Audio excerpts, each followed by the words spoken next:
Welcome back to another episode of Infidelity Tales Lab.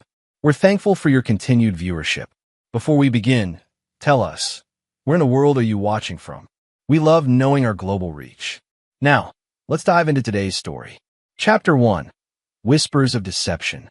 Gavin Lockridge tightened his grip on the elegantly wrapped gift box as his SUV crunched along the gravel driveway leading to his mother-in-law's lakeside vacation home. Lights spilled from every window of the sprawling property, and luxury vehicles were parked in neat rows.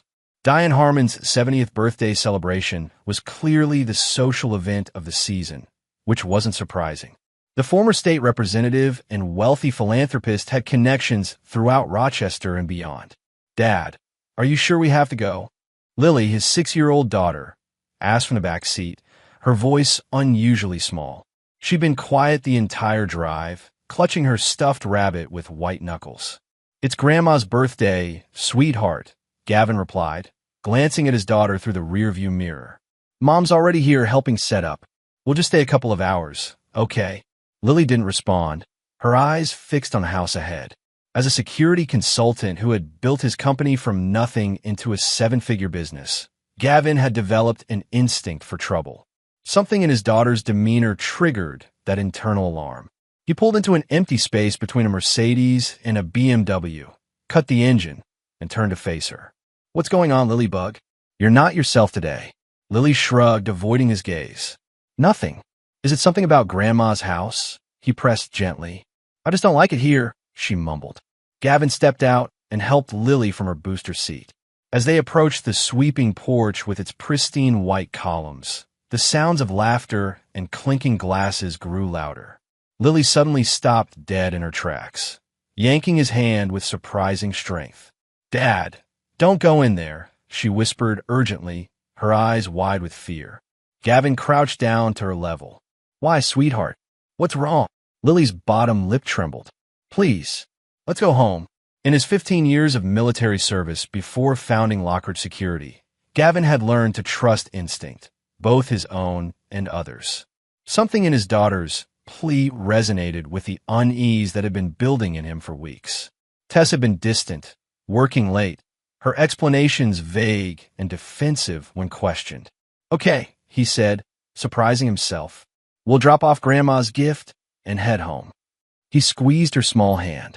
"I trust you, Lilybug." Relief flooded her features as he placed the wrapped box on the porch swing. He rang the doorbell once, then led Lily back to the car before anyone answered. As they pulled away from the house, his phone vibrated with a text from Tess. "Where are you?" "Everyone's asking." He silenced it without replying. They were halfway home when a delivery truck ahead of them suddenly jackknifed. Gavin swerved hard, the SUV skidding across the rain-slicked road before smashing into the guardrail. The airbags deployed with a deafening bang. "Lily!" he shouted, his voice muffled by the settling airbag powder. "Lily, are you okay?" "I'm okay, Daddy," she whimpered from the back seat. "My arm hurts." After ensuring she wasn't seriously injured, Gavin called 911, then helped his daughter out of the car. As they waited for emergency services, huddled under his jacket in the light drizzle, Lily looked up at him with those solemn eyes that sometimes seemed too old for her face. "I saw them, Daddy," she said quietly. "Saw who, sweetheart?" "Mommy and Uncle Griffin. They were kissing in Grandma's bedroom last week when you were in Chicago. Not the way you kiss me goodnight. The way you and Mommy kiss sometimes." The world seemed to tilt beneath Gavin's feet. Griffin Maddox was his wife's cousin's husband, a charming investment banker who had been spending a lot of time at their house lately, supposedly helping Tess with her new business venture. The pieces clicked into place with sickening clarity. "Are you sure, Lily?" She nodded solemnly. "I want to find Mommy because I felt sick and the door was open a little bit. They didn't see me." The wail of sirens approached in the distance as Gavin pulled his daughter closer, his mind already calculating, planning, compartmentalizing the pain that threatened to overwhelm him. "Thank you for telling me the truth," he said, keeping his voice even. "You did the right thing." As the ambulance and police cruiser pulled up, Gavin made a silent vow. He wouldn't confront Tess immediately. No, he would do what he did best: gather intelligence, formulate a strategy, and execute it with precision. And in the end, those who had betrayed him would understand exactly who they were dealing with. Chapter 2. Patterns of Betrayal. 3 days after the accident, Gavin sat in his home office, staring at the monitor displaying surveillance footage from the discrete cameras he'd installed throughout their house 6 months ago. The decision had come after a break-in 2 neighborhoods over. At least, that's what he'd told Tess. In reality, subtle changes in her behavior had triggered his suspicions. Sudden password changes on her phone, hushed conversations that ended when he entered a room, weeknight networking events that left her returning home with flushed cheeks and the faint scent of unfamiliar cologne. Now, watching the timestamp on the bottom corner, Gavin's jaw clenched as he saw Griffin Maddox enter through the side door at 1:47 p.m., less than an hour after Gavin had left for a business meeting. 7 minutes later, Tess appeared, and they embraced with hungry familiarity. Gavin watched, stone-faced, as they disappeared upstairs. He closed the laptop and leaned back in his chair, mind drifting to when he'd first met Teresa Tess Harmon 8 years ago. He'd been hired to overhaul security for a charity gala hosted by her mother, Diane. Tess had been vibrant and ambitious, fresh from completing her MBA and working for a prestigious marketing firm. Their chemistry had been immediate and intense. 18 months later, they were married, and Lily arrived the following year. For 5 years, life had seemed perfect, at least on the surface. But looking back, Gavin recognized the warning signs he'd chosen to ignore. Tess's perpetual dissatisfaction, her constant yearning for more money, more prestige, more excitement. His growing success with Lockridge Security had initially satisfied her appetite, but the thrill of climbing the social ladder had eventually worn off. Their marriage had begun to fray 3 years ago, around the time Griffin and his wife Bryn had moved to Rochester. Bryn was Tess's second cousin, but the two women had grown up together more like sisters. Griffin, with his Ivy League pedigree and Connecticut blue blood background, embodied everything Tess had always admired. The couple's frequent presence in their lives had never bothered Gavin, until now. A soft knock interrupted his thoughts. Lily stood in the doorway, her left arm in a purple cast. "Daddy, can we have ice cream?" Gavin smiled, pushing away the darkness that threatened to consume him. "Of course, Lilybug. Let me just finish up here. Is Mom coming home for dinner?" she asked, hope in her voice despite everything. "She texted that she's working late again," Gavin replied, keeping his tone neutral. "Just you and me tonight." After tucking Lily into bed later that evening, Gavin retreated to his office and opened his safe. Inside was a worn leather notebook, a habit from his military days when he'd learned never to trust digital records for the most sensitive information. He'd continued the practice in civilian life, documenting anomalies in both his personal and professional worlds. Flipping through the pages, he noted the pattern of Tess's absences, cross-referenced with Griffin's supposed business trips and family commitments. The correlation was undeniable. What he couldn't determine was whether Diane was aware of the affair. The Harmon family had always operated with an unspoken code. Appearances mattered above all else. His phone buzzed with a text from Tess. "Meeting running long. Don't wait up." Gavin checked the GPS tracker he'd installed on her car. She was at the Lakeside Hotel downtown. A quick call to a former colleague who now headed security there confirmed what he already suspected. Griffin Maddox had checked in 3 hours earlier. Replacing the notebook in the safe, Gavin moved to his closet and removed a false panel in the back. Behind it was a weatherproof case containing items from his former life, one that Tess knew little about. Before founding Lockridge Security, he'd spent 5 years in military intelligence and another 3 working for a private contractor that specialized in operations the government preferred to keep off the books. He didn't remove anything from the case. Not yet. But seeing it reminded him of who he truly was beneath the successful businessman exterior. Someone trained to assess threats, exploit weaknesses, and eliminate obstacles with surgical precision. Someone who understood that mercy was often mistaken for weakness. His phone rang, displaying Apollo Werner's name. Apollo had been Gavin's right-hand man in both military and civilian life, now serving as COO of Lockridge Security. "How's she doing?" Apollo asked without preamble. "Lily's fine. Just a broken arm and some bruises. She's resilient. And how are you doing? Gavin paused. Apollo was the only person who knew him well enough to sense when something was wrong. I've been better. Is this about the accident? Or something else? Tess is having an affair with Griffin Maddox. The silence on the other end spoke volumes. Finally, Apollo sighed. How sure are you? Lily saw them together. I've verified it with surveillance. What's your play? I'm still working on that, Gavin replied, his voice hardening. But I can promise you one thing. When I'm done, they'll wish they'd never crossed me. Chapter 3. The Architect of Vengeance. The first month of surveillance yielded more than enough evidence to destroy both Tess and Griffin many times over. Gavin documented their encounters meticulously, dates, times, locations. He tracked their communications through the spyware he'd installed on Tess's devices and the keystroke logger on their home computer. He compiled financial records showing unusual transactions that suggested Griffin might be using company funds to finance their rendezvous. But simple exposure wasn't what Gavin wanted. The revelation of an affair would hurt Tess's reputation temporarily, perhaps cost Griffin his marriage, but the pain would be fleeting. Gavin wanted something more permanent, something that would strip them of everything they valued. One afternoon, while Lily was at a play date, he met with his lawyer, Pascal Reeves, at a cafe 40 miles outside of Rochester. You've been thorough, Pascal remarked, reviewing the documentation Gavin had provided. With this, you could get full custody of Lily and most of your assets in a divorce. That's not enough, Gavin replied, his voice calm despite the storm raging inside him. I need to understand Griffin's business dealings more intimately. Pascal raised an eyebrow. That's dangerous territory. His firm, Maddox Capital, handles investments for some very powerful people, which is precisely why I'm interested. People that powerful rarely achieve success without cutting corners. What exactly are you planning, Gavin? Justice, he replied simply. Now, tell me about the offshore accounts you mentioned.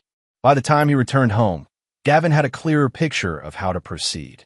He needed to maintain the facade of normalcy while gathering one final piece of intelligence, whether Diane Harmon was complicit in her daughter's affair.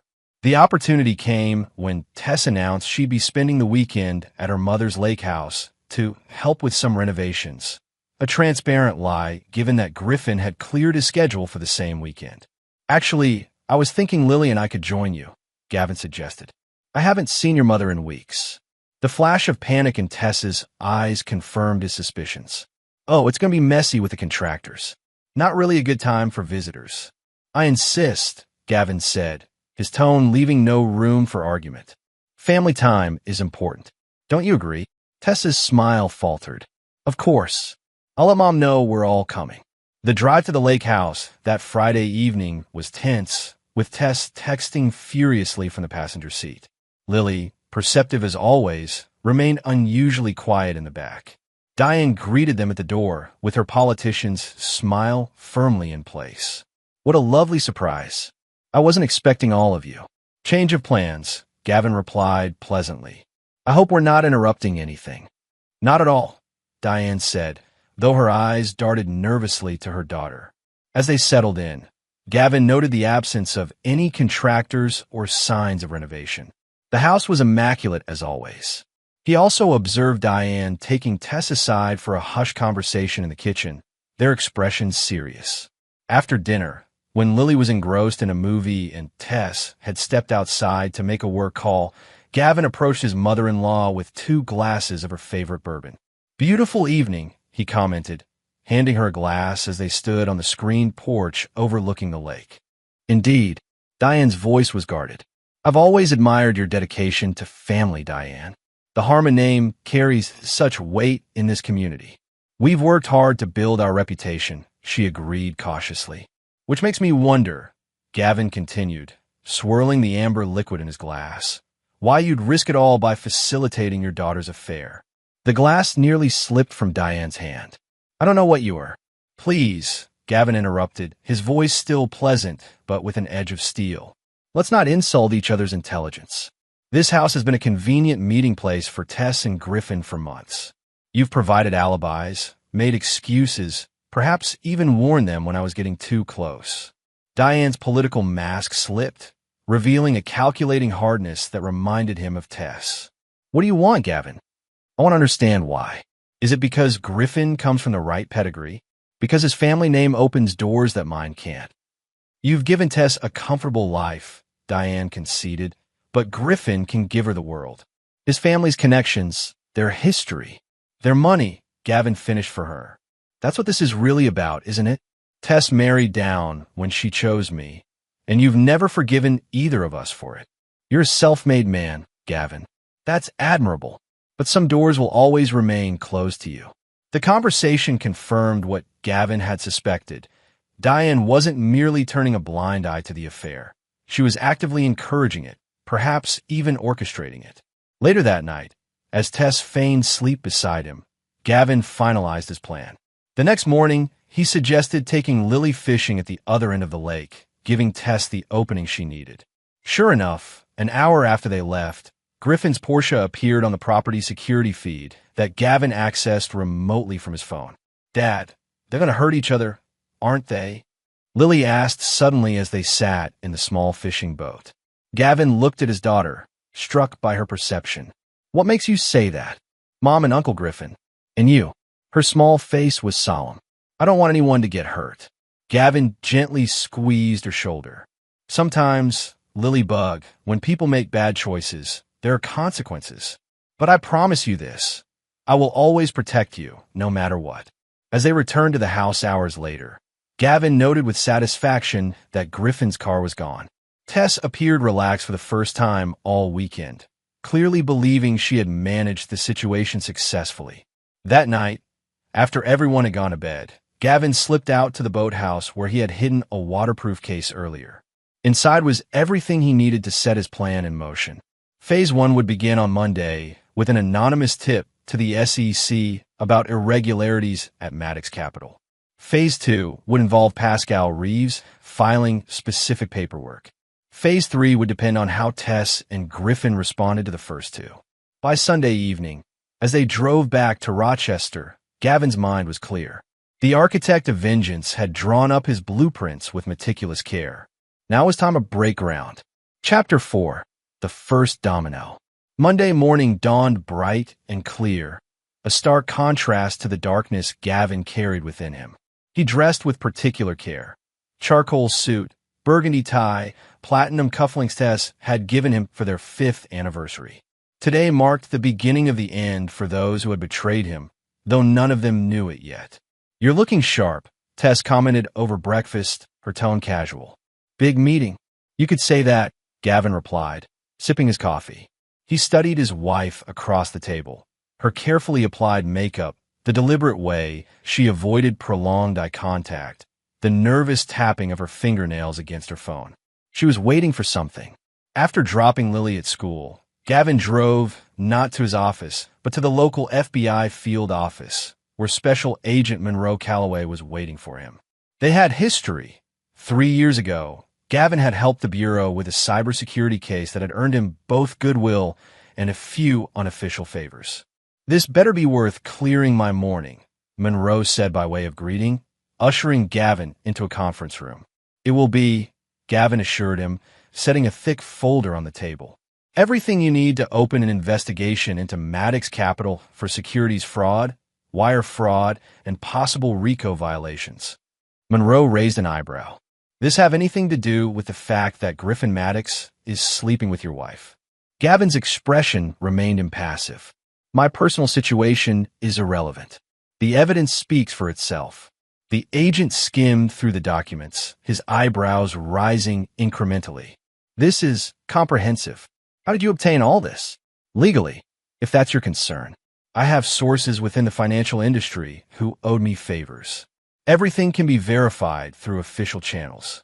Monroe leaned back, studying Gavin carefully. I know you well enough to understand you're not here out of civic duty. What's your endgame?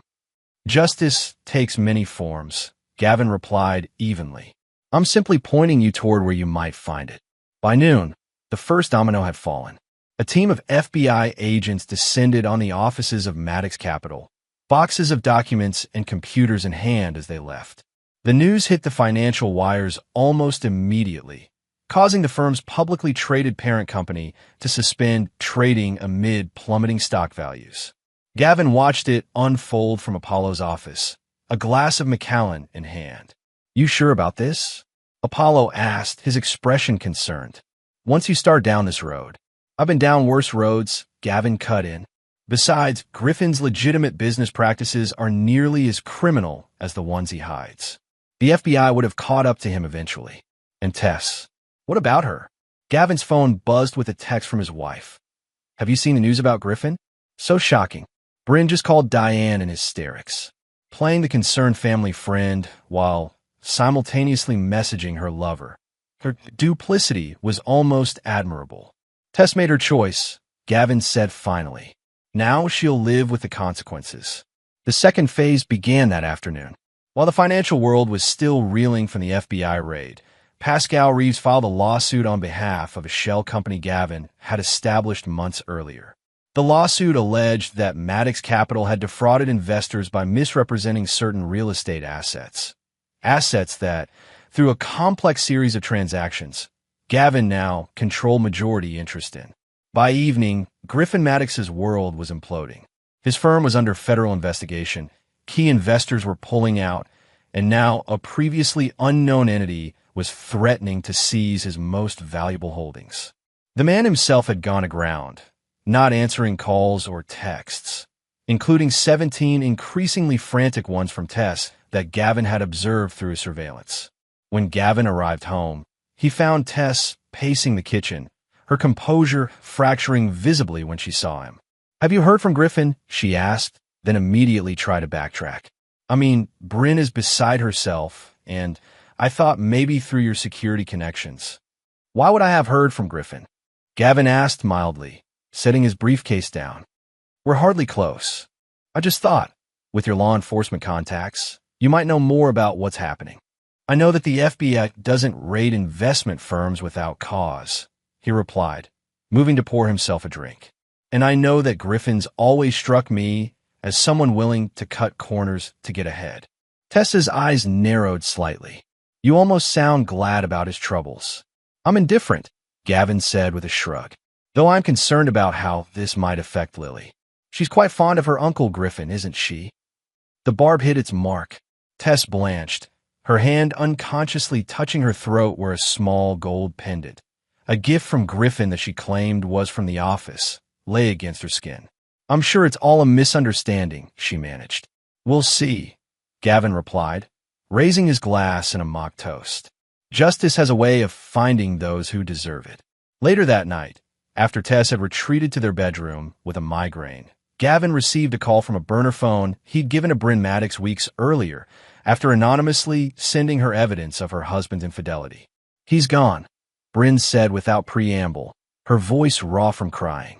"Emptied our joint accounts, took his passport, left me a note saying he's sorry, but he had to leave the country. That the FBI has it all wrong, but he can't fight it." "I'm sorry, Bryn," Gavin said, injecting genuine sympathy into his voice. Bryn was collateral damage in this war, but he had made arrangements to insulate her financially through anonymous trusts. "Did you know?" she asked suddenly. "About him and Tess?" The question hung in the air between them. "Yes," he finally admitted. "I've known for some time." "What are you going to do?" "What I must," Gavin answered. "What about you?" Her laugh was bitter. "File for divorce. Try to salvage what's left of my life from this wreckage. The FBI has already questioned me twice. If you need anything—" "I don't want your help, Gavin," she interrupted. "But I do want you to promise me something. Make her pay too. Don't let Tess walk away unscathed while Griffin loses everything." "You have my word," Gavin replied solemnly. "When I'm done, neither of them will have anything left." After hanging up, Gavin checked the international flight manifest his contacts had been monitoring. Griffin had boarded a private jet to the Cayman Islands 3 hours earlier. Exactly as predicted. In his office, Gavin opened his notebook and crossed off the first 2 items on his list. Phase 1 and 2 were complete. Tomorrow would bring Phase 3, the isolation of Tess Lockridge from everything and everyone she held dear. Chapter 5, Severing Ties. The society pages of Rochester's local newspaper had always fawned over Tess Lockridge, daughter of former state Representative Diane Harmon, marketing executive, philanthropist, and style icon of the city's elite social circle. Gavin had watched for years as she cultivated her public image with the precision of a master gardener, pruning away anything that might tarnish the perfect picture. Now it was time to uproot the entire garden. The next phase began not with a dramatic confrontation, but with a series of quiet phone calls. Gavin's years in security had taught him that information was the most valuable currency, and he had amassed a considerable fortune. Politicians with secrets, business leaders with hidden vices, socialites with carefully concealed pasts. Gavin had files on dozens of Rochester's most influential figures, not for blackmail, but for insurance. Today, those investments would pay dividends. By mid-morning, Tess's phone was buzzing constantly. The charity gala she'd been co-chairing had regretfully decided to move in a different direction. The marketing firm where she served as a consultant had concerns about recent developments and wanted to pause their collaboration. 3 lunch invitations for the coming week were canceled with flimsy excuses. What the hell is going on? Tess demanded when she cornered Gavin in his home office. Her face was flushed with anger and humiliation. Suddenly, everyone's treating me like I have the plague. Gavin looked up from his computer with practiced innocence. I assume it's related to the Griffin situation. People are distancing themselves from anyone connected to him. But I'm not connected to him. He's married to my cousin. And yet, you do seem unusually upset about his legal troubles, Gavin observed mildly. Almost as if you have a personal stake in the matter. Tess faltered momentarily before regaining her composure. He's family. Of course I'm concerned. Family. Right. Gavin returned his attention to his screen. I'm sure that's all it is.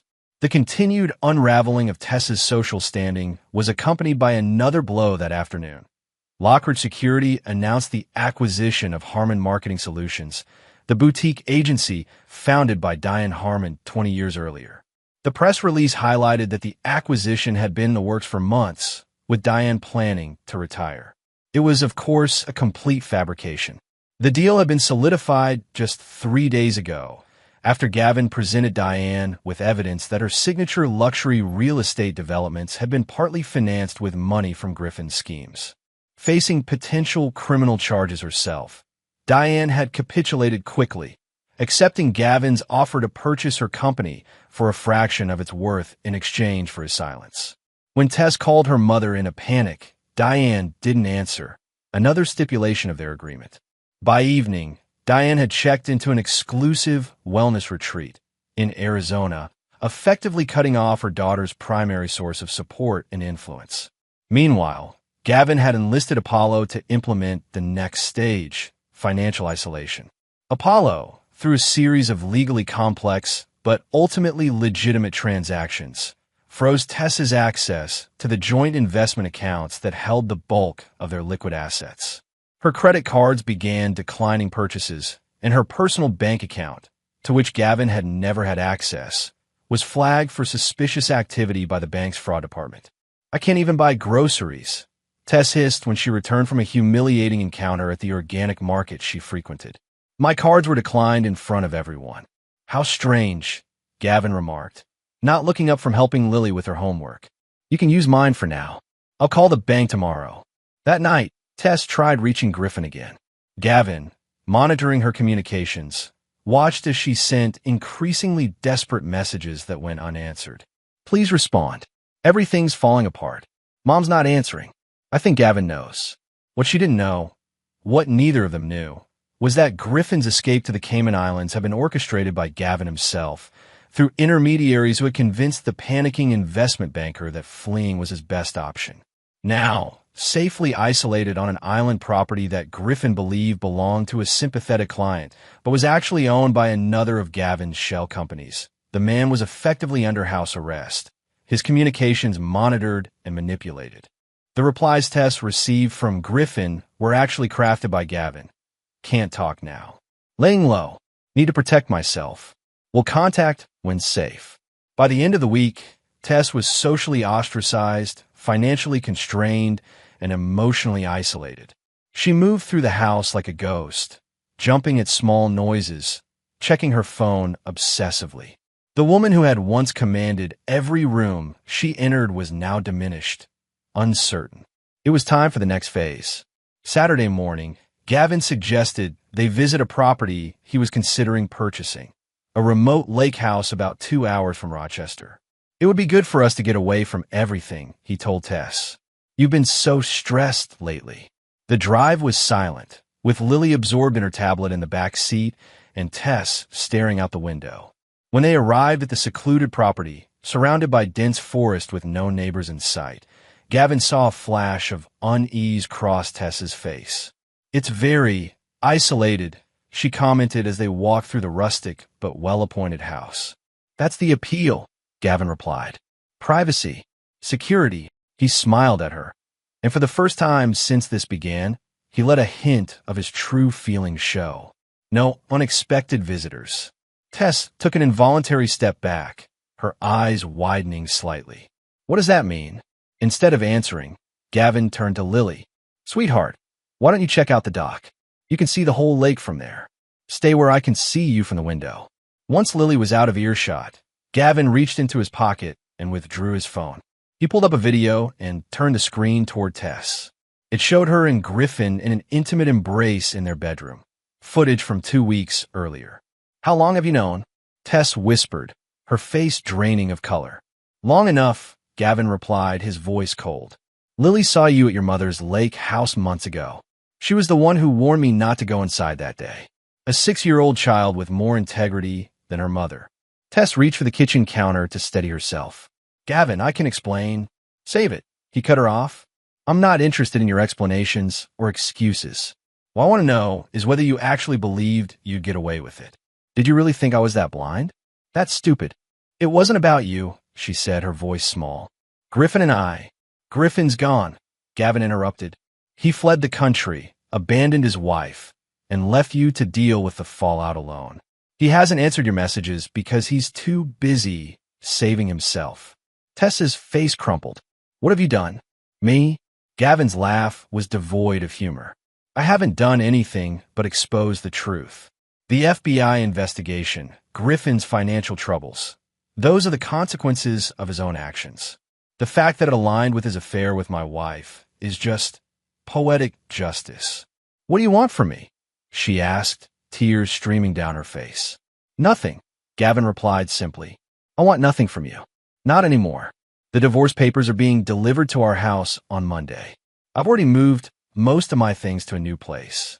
Lily will live primarily with me, though you'll have visitation if she wants it.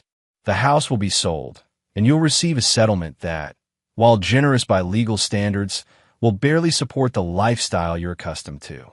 You can't do this, Tess breathed, panic rising in her voice. You can't just erase our life together.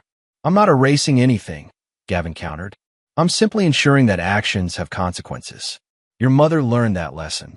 Griffin is learning it now, and so will you. He turned to look out the window at Lily, who was tossing pebbles into the lake. She's the only innocent in all of this. Everything I've done, everything I'm going to do, is to protect her from people who put their selfish desires above loyalty, honesty, and family. Tess lunged for him suddenly, her hands clawing at his face in desperate rage. You self-righteous bastard. You think you're so perfect, so much better than everyone else.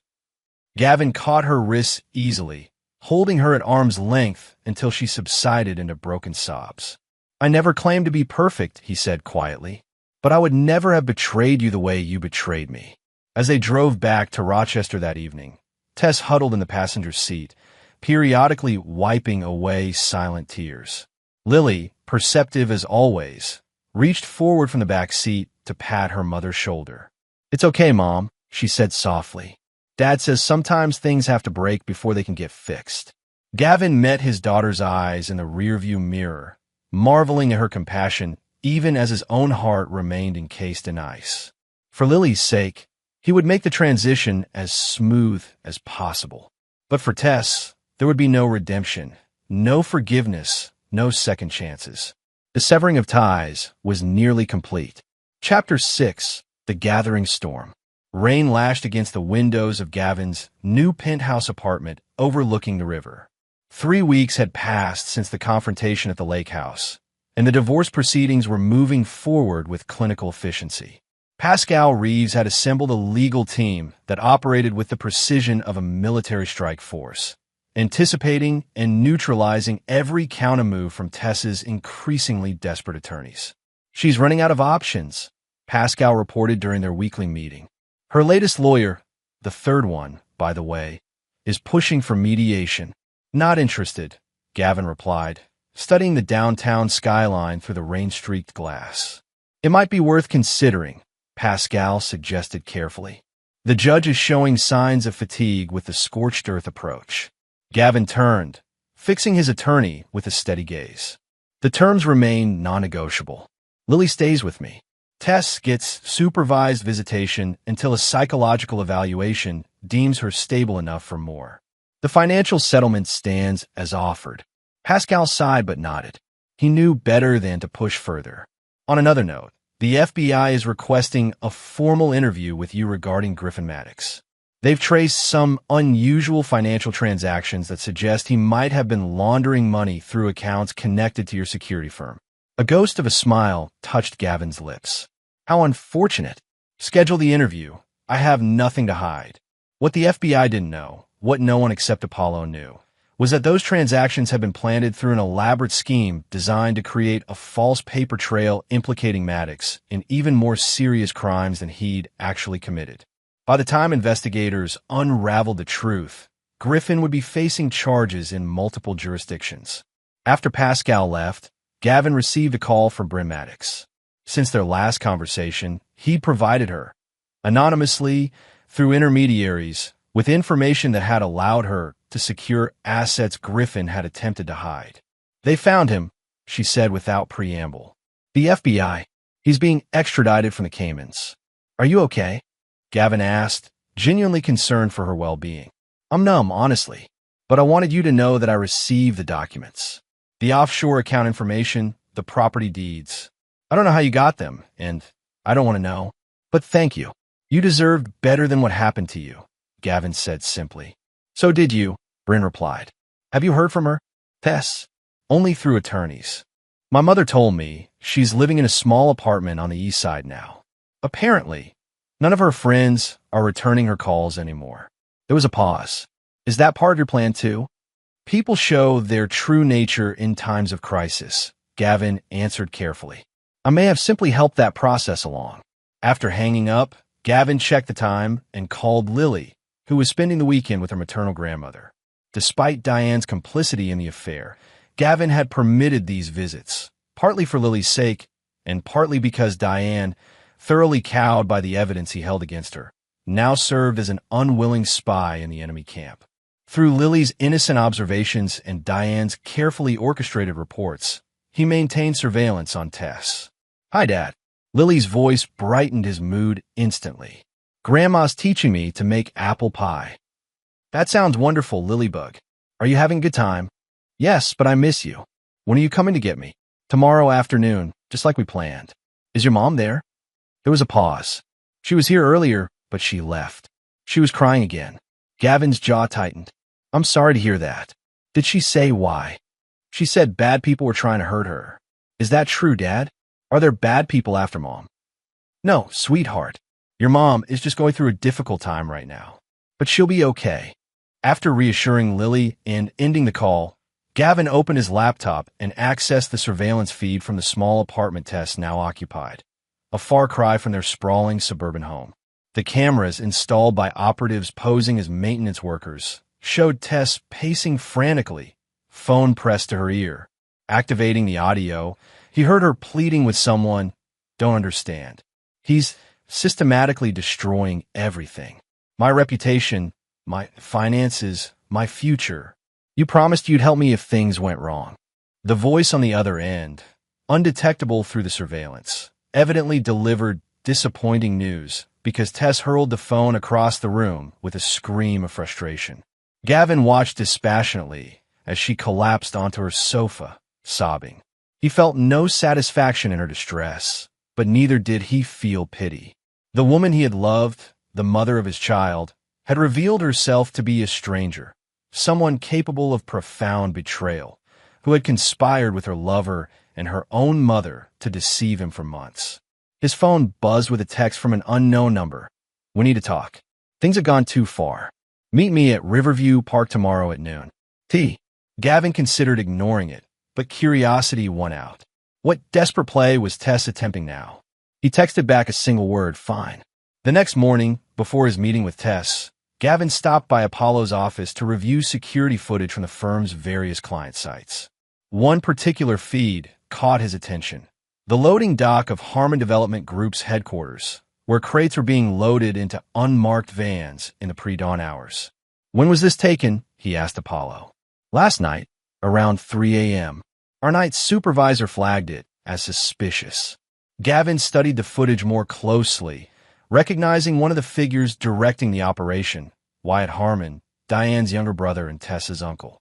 Though officially retired, Wyatt had maintained connections to the family business and was rumored to handle the more unorthodox aspects of the Harmon empire. "Have our team follow those vans," Gavin instructed, "and pull everything we have on Wyatt Harmon's recent activities.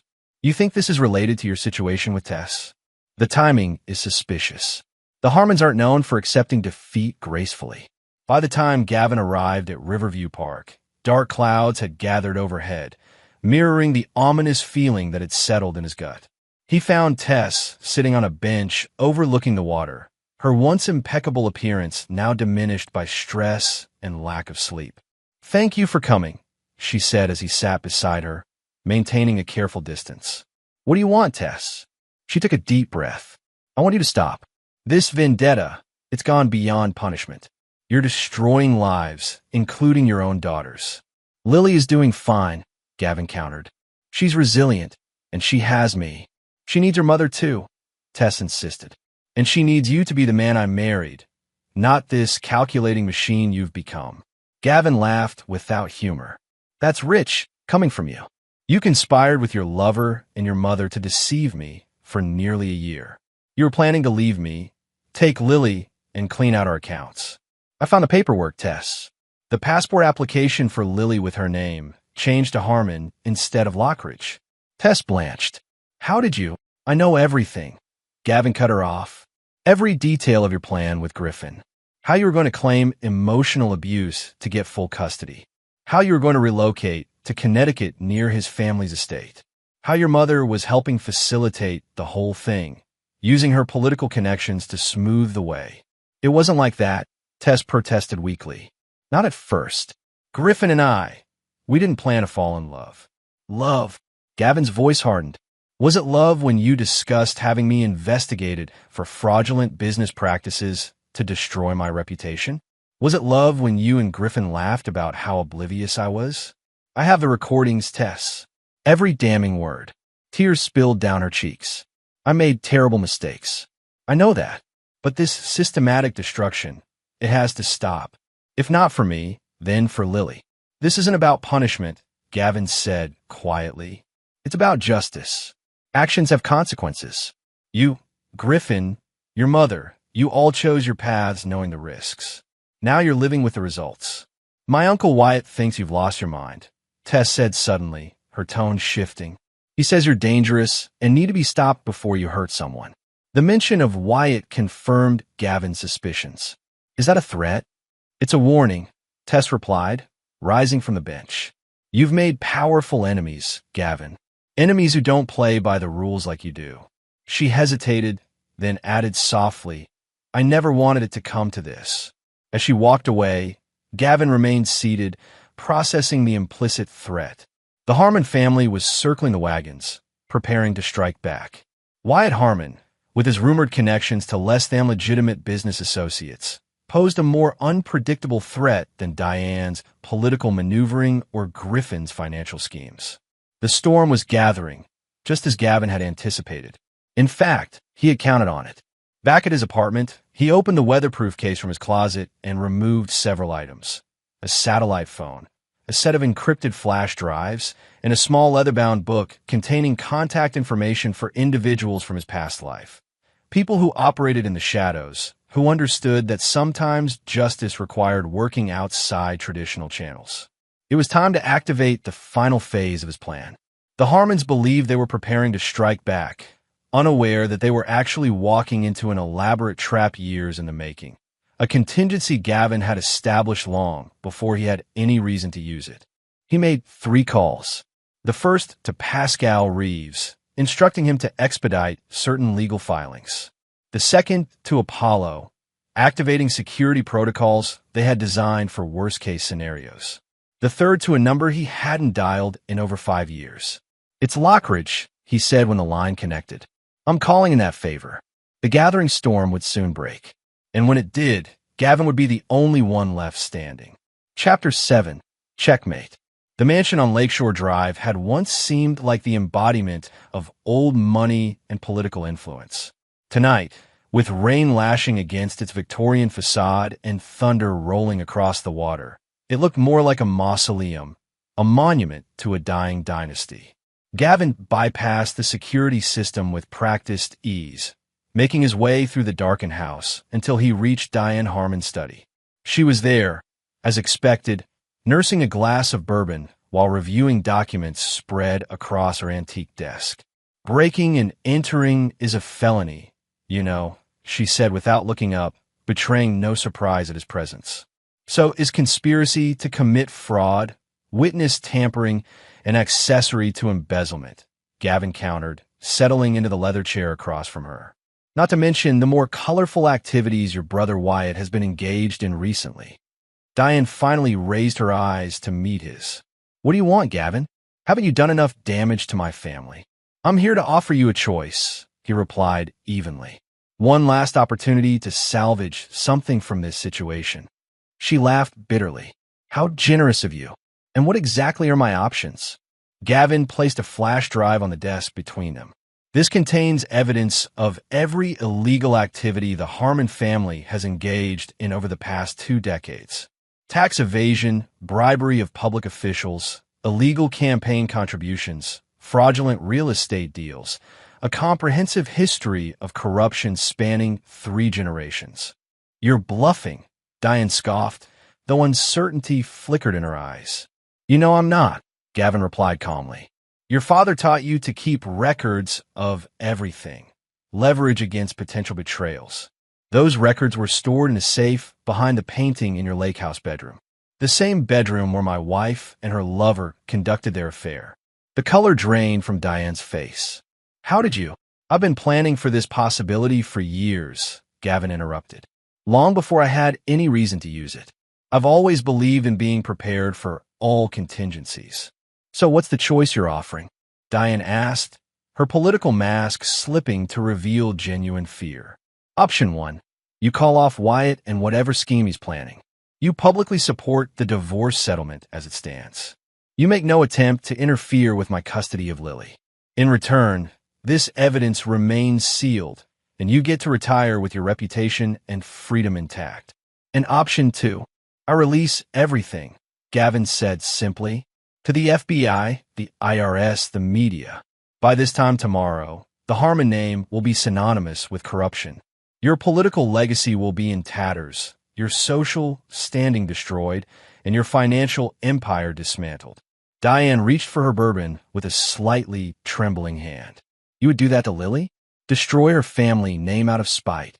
Don't try to use my daughter as leverage," Gavin warned, his voice hardening. "Not when you were willing to help take her away from me. Besides, she's a Lockridge, not a Harmon." There was a long silence as Diane weighed her options. Finally, she asked, "What about Tess? What about her?" "She's still my daughter." "And Lily is still my daughter," Gavin countered. "That didn't stop you from conspiring against me." Diane studied him with newfound respect tinged with fear. "You know, I always underestimated you. I saw the successful business, the military background, but I never really understood who you were beneath the surface." "Few people do," Gavin acknowledged. "It's an advantage in my line of work." "And what happens after I agree to your terms?" "You simply disappear from our lives with Lily. That's the general idea. Though I should mention that the evidence on that drive is just one copy. If anything happens to me, or if my daughter's well-being is ever threatened, multiple dead man switches will activate, releasing everything automatically. Diane closed her eyes briefly, the gesture one of defeat. You've thought of everything, haven't you? It's what I do. Then I don't really have a choice, do I? She reached for the phone on her desk. I'll call Wyatt now. Gavin stood. One more thing. Griffin Maddox. Diane's expression tightened. What about him? He returns to face the charges against him. No mysterious accidents. No disappearances. No convenient legal loopholes. He pays for what he's done. He's not family. Diane replied dismissively. Do what you want with him. As Gavin left the mansion, the rain had stopped, and the first hints of dawn were lightening the eastern sky. The confrontation with Diane had gone exactly as planned, but the night wasn't over yet. There was one more piece to put in place. 20 minutes later, he arrived at an industrial warehouse on the outskirts of town. Inside, illuminated by harsh fluorescent lights, Wyatt Harmon was supervising the unloading of crates, the same crates Gavin had observed being removed from Harmon Development Group's headquarters. You have spectacularly bad timing, Lockridge, Wyatt drawled when he spotted Gavin approaching. Two burly men moved to flank their boss, hands drifting toward concealed weapons. On the contrary, Gavin replied, seemingly unconcerned by the implied threat. I'd say my timing is perfect. At that moment, the warehouse doors burst open and FBI agents swarmed in, weapons drawn. Leading them was Special Agent Monroe Calloway, who approached with a grim smile. Wyatt Harmon, you're under arrest for firearms trafficking, interstate transportation of stolen goods, and conspiracy to commit murder for hire. He nodded toward Gavin. Thanks for the tip. As Wyatt was handcuffed and the crates, containing illegal weapons bound for buyers across state lines, were cataloged as evidence, Monroe pulled Gavin aside. I've been trying to nail this bastard for years, he said. How did you know about this shipment? Let's just say I've been paying very close attention to the Harmon family's activities lately, Gavin replied. Professional curiosity. Monroe's eyes narrowed suspiciously. This have anything to do with your ongoing divorce? Pure coincidence, Gavin assured him with a perfectly straight face. Though, I'd appreciate it if you could keep my name out of the official reports. For security reasons. Why? Security reasons. Monroe shook his head. You know, sometimes you scare me, Lockridge. I'll take that as a compliment. By the time Gavin returned to his apartment, the sun had fully risen. He showered, changed, and prepared breakfast, timing it perfectly so that when Apollo arrived with Lily, warm pancakes were waiting. Dad! Lily exclaimed, running into his arms.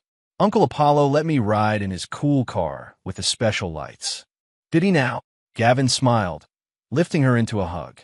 Over her shoulder, he met Apollo's gaze questioningly. Everything's handled, Apollo confirmed quietly. Diane called off the dogs. Wyatt's arrest is all over the news.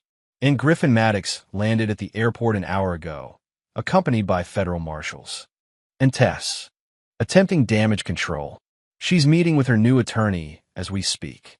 Gavin nodded, setting Lily down. Sweetheart, why don't you go wash up for breakfast?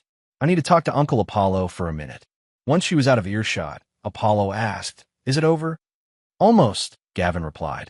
There's still the matter of the divorce hearing tomorrow. You think she'll fight it? She'll try. But with her uncle arrested, her mother neutralized, and her lover facing decades in prison, she's running out of options and allies. Apollo studied his friend carefully. And after tomorrow? What then? Gavin's expression softened slightly as he glanced toward the hallway where Lily had disappeared. Then we build a new life, one without betrayal or deception. You ever think about forgiving her? For Lily's sake? Forgiveness, Gavin said after a moment, would require remorse on her part. Tess isn't sorry for what she did. She's sorry she got caught. There's a difference. The following morning, Gavin arrived at the courthouse with Pascal Reeves. The hearing was scheduled for 10 a.m., but by 9:30, there was still no sign of Tess or her attorney. This is unusual, Pascal commented, checking his watch. Her lawyer was quite insistent about fighting the terms yesterday. At 9:45, a courier delivered an envelope to Pascal. Inside was a single document, Tess's signed acceptance of all divorce and custody terms, without modification. Attached was a handwritten note addressed to Gavin. You win. Take care of Lily. Well, Pascal said, clearly surprised. That's unexpected, but Gavin wasn't surprised. The night before, he had sent Tess one final message, a comprehensive dossier detailing exactly how thoroughly he had dismantled her life and future prospects. Every social connection severed, every financial resource drained, every escape route blocked. The message was clear. Continuing to fight would only prolong her suffering and damage Lily further. The judge, relieved to have the contentious case resolved, quickly approved the settlement. By noon, Gavin Lockridge was officially divorced, with full custody of his daughter and complete separation from the Harmon family's toxic influence. Outside the courthouse, rain had given way to unexpected sunshine. Gavin paused on the steps, turning his face toward the warmth. For the first time in months, he felt the vice of rage and betrayal loosen its grip on his heart. Not because he had forgiven, he never would, but because justice had been served. The scales have been balanced. His phone buzzed with a text from Apollo. It's done. GM just pleaded guilty to all charges. 25 years, no possibility of parole. Griffin Maddox, facing overwhelming evidence of his financial crimes, both real and those Gavin had engineered, had accepted a plea deal rather than risk an even longer sentence. He would spend the next quarter-century in federal prison, his reputation, fortune, and freedom entirely destroyed. That evening, as Gavin helped Lily build a blanket fort in their new living room, his daughter looked up at him with those perceptive eyes that never missed anything. Dad, are you still sad about Mom? Gavin considered the question carefully. I'm sad about what happened, but not sad in the way you might think. Sometimes people make choices that hurt others very badly, and when that happens, it changes everything. Like when she kissed Uncle Griffin? Yes, like that, Gavin answered gently. But you don't need to worry about any of that. What's important is that you and I are together, and that's never going to change. Lily seemed to accept this, returning her attention to the construction project at hand. Our fort needs a flag, she declared. All strongholds need a flag. You're absolutely right, Gavin agreed, smiling at her resilience. And this is definitely a stronghold. Later, after Lily was asleep, Gavin stood at the window of his penthouse, looking out over the city lights. In his hand was a small velvet box containing the wedding ring he had removed months ago. With a decisive gesture, he dropped it into the wastebasket beside his desk. The chapter was closed. The game was over. Checkmate. Chapter 8. Ashes and Embers. 6 months after the divorce, winter had settled over Rochester with uncharacteristic gentleness. Light snow dusted the city like powdered sugar, transforming the urban landscape into something from postcard. From his office window, Gavin watched pedestrians hurrying along the sidewalks below, scarves wrapped tightly against the cold. Lockridge Security had expanded significantly, absorbing not only Diane Harmon's marketing firm, but several other local businesses as well. The company now occupied 3 floors of the downtown high-rise, employing over 200 people. Success, however, felt different than Gavin had anticipated. The satisfaction was there, but it was tempered by a certain hollowness, a space where something vital had once resided. The Singapore contract came through, Apollo announced, entering with a tablet in hand. Final signatures this afternoon. It's our biggest international deal yet. Good, Gavin replied, turning from the window. What about the Dubai proposal? Still in negotiations, but looking promising. Word has spread about our handling of the Rochester hospital security breach. Referrals are coming in from all over. In the other matter, Apollo's expression sobered. Tess left town last week. According to our sources, she's relocated to Seattle. New name, new start. Gavin nodded, feeling nothing at the news. After the divorce, Tess had attempted to rebuild her life locally, but doors that had once opened eagerly for her remained firmly closed. Her decision to leave Rochester had been inevitable, a tactical retreat from a battlefield where victory was impossible. Has she tried to contact Lily? Gavin asked. Not since the Christmas card, the one you returned unopened. There was a hint of reproach in Apollo's voice that Gavin chose to ignore. His friend had always been the more forgiving of the two, arguing occasionally that Tess's continued estrangement from her daughter might ultimately hurt Lily more than it punished Tess. Gavin disagreed. Some betrayals were too fundamental to overcome, some wounds too deep to heal. The child psychologist says Lily's doing well, Gavin said, changing the subject. Her anxiety has decreased significantly, and she's making friends at her new school. Kids are resilient, Apollo agreed. But they also remember. Before Gavin could respond, his assistant buzzed through on the intercom. Mr. Lockridge, there's a Bryn Maddox here to see you. She doesn't have an appointment, but she says it's important. Gavin exchanged a surprised glance with Apollo. They hadn't heard from Griffin's ex-wife in months. Send her in. Bryn entered looking healthier than the last time Gavin had seen her.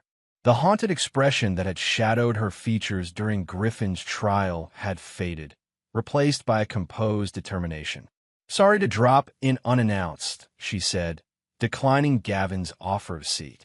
I'm catching a flight in a few hours and wanted to see you before I left. You're leaving Rochester? Apollo asked. For good, she confirmed. There's nothing left for me here except painful memories. Where will you go? Gavin inquired, studying her carefully. Boston initially. My sister lives there. Then possibly Europe. I've accepted a position with an international aid organization. Gavin nodded approvingly. A fresh start. That's good. That's partly why I'm here, Bryn continued. To thank you for making it possible.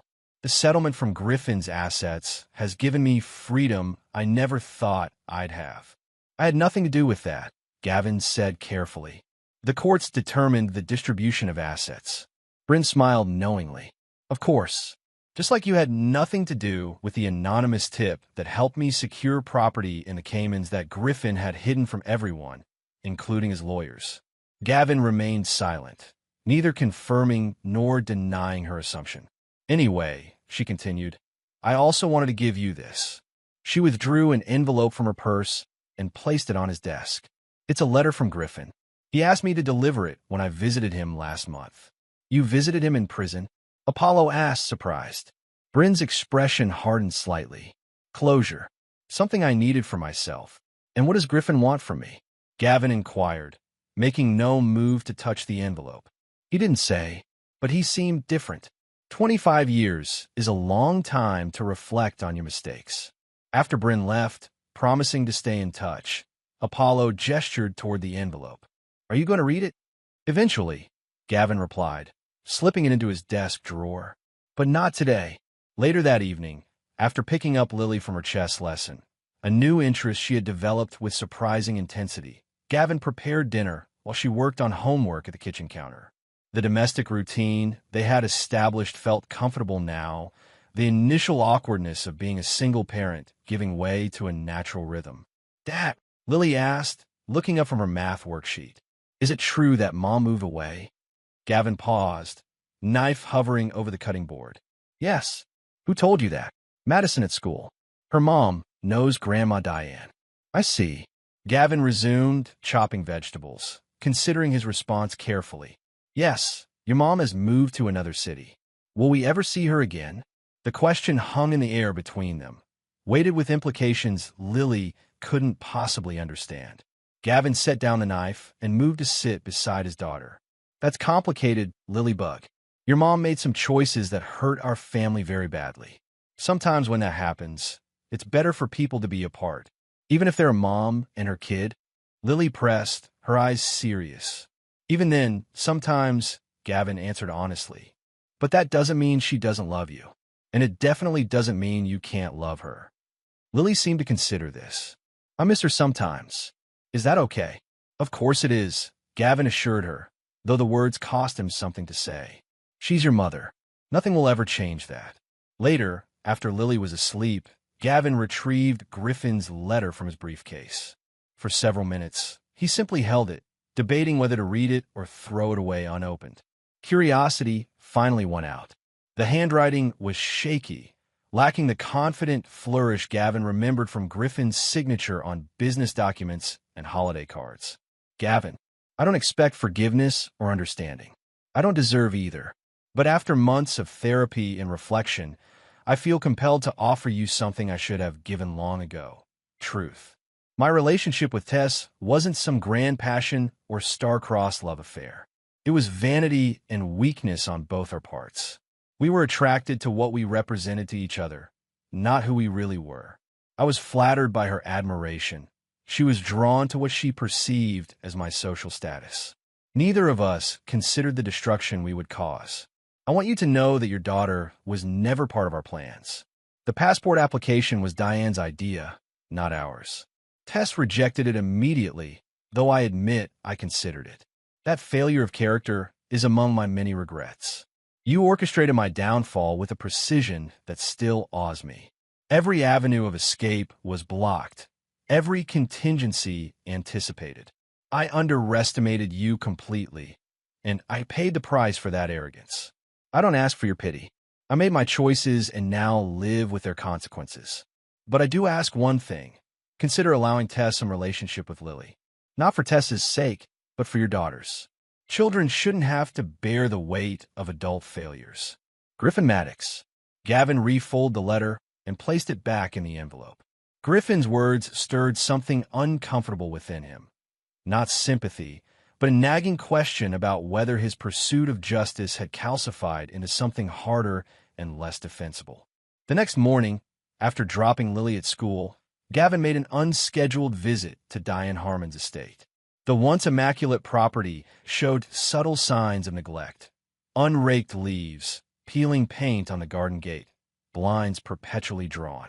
Like her daughter, Diane had experienced a dramatic fall from grace. Though she had avoided legal consequences due to Gavin's intervention, her social and political influence had evaporated overnight. Diane answered the door herself, looking older and more frail than he remembered.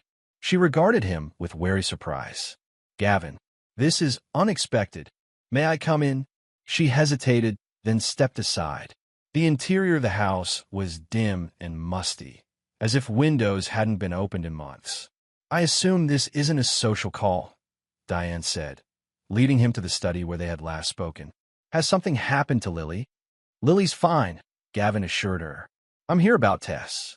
Diane sank into an armchair, suddenly alert. "What about her?" "I understand she's left Rochester." "Yes, there is nothing left for her here," Diane replied, a hint of accusation in her tone. "You saw to that quite thoroughly." "She's still seeing the therapist I arranged?" Gavin asked, ignoring the barb. "As far as I know. She calls once a week, but she shares little about her new life. I think she's afraid I'll somehow compromise it, given my track record." Gavin nodded, understanding the self-recrimination beneath Diane's words. "I've been thinking about Lily's relationship with her mother." Hope flickered in Diane's eyes.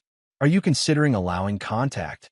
"Supervised visits," Gavin clarified, "if the therapist confirms Tess's stability and commitment to treatment. And only if Lily wants it."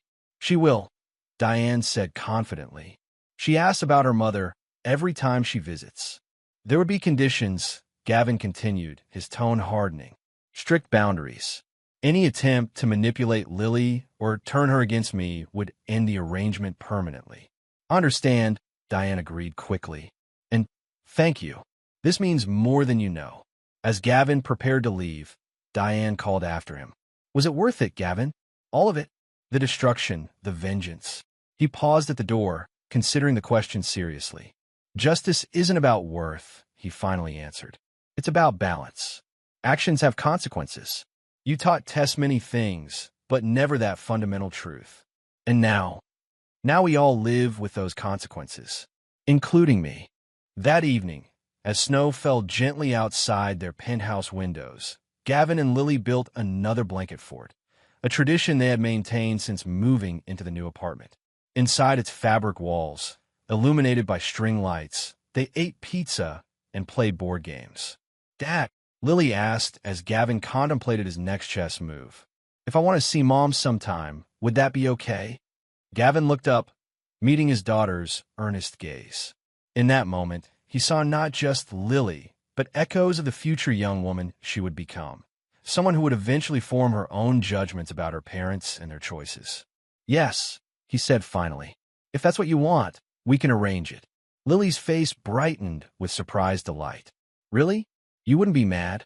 Your feelings matter, Lilybug. They always have. Your mom made mistakes, serious ones, but she loves you. That hasn't changed. As Lily hugged him fiercely, Gavin felt something shift within him. Not forgiveness, exactly, but perhaps the first recognition that healing and justice might sometimes require different paths. It didn't mean forgetting or excusing what had happened. Some betrayals left permanent scars. But for Lily's sake, he could allow this small opening, this narrow bridge across the chasm that would forever separate him from his former life. The game would continue, but with new rules. And this time, perhaps, without complete devastation as its goal. Chapter 9. Iron and Ash.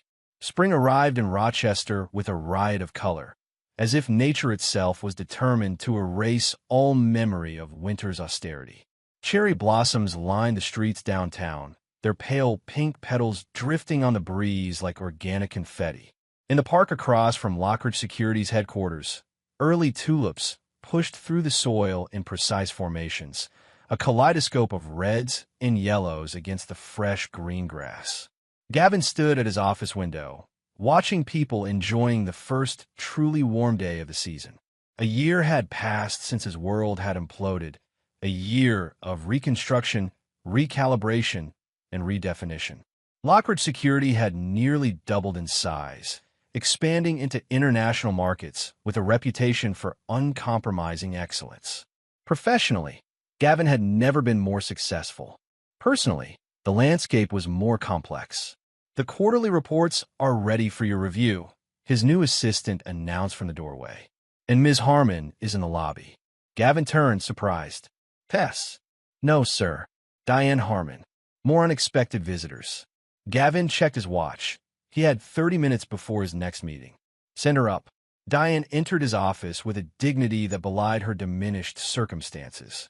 After their conversation 3 months earlier, she had sold her mansion and moved into a modest condominium, donating much of the proceeds to charity, a transparent attempt at image rehabilitation that had been met with skepticism by Rochester's social elite.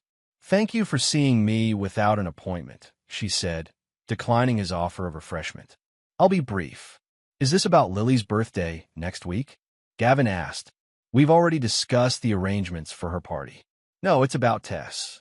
Diane pulled an envelope from her purse, a gesture reminiscent of Bryn's visit months earlier. She asked me to give you this. She would have delivered it herself, but she wasn't welcome in his office or anywhere in his life beyond the strictly supervised visitations with Lily that had begun cautiously 6 weeks earlier. Those meetings, held at a neutral location with a family counselor present, had been awkward but ultimately positive for Lily. Tess had adhered rigorously to every boundary Gavin established, never once attempting to circumvent his authority or influence their daughter against him. What is it? He asked, making no move to take the envelope. An opportunity, Diane replied cryptically, one I encouraged her to offer, though she was reluctant. Intrigued despite himself, Gavin accepted the envelope. Inside was a formal business proposal. Teresa Harmon, she had reverted to her maiden name, had established a boutique cybersecurity consulting firm in Seattle, specializing in protection for nonprofit organizations. She was proposing a strategic partnership with Lockridge Security, leveraging their complementary expertise. A business proposition?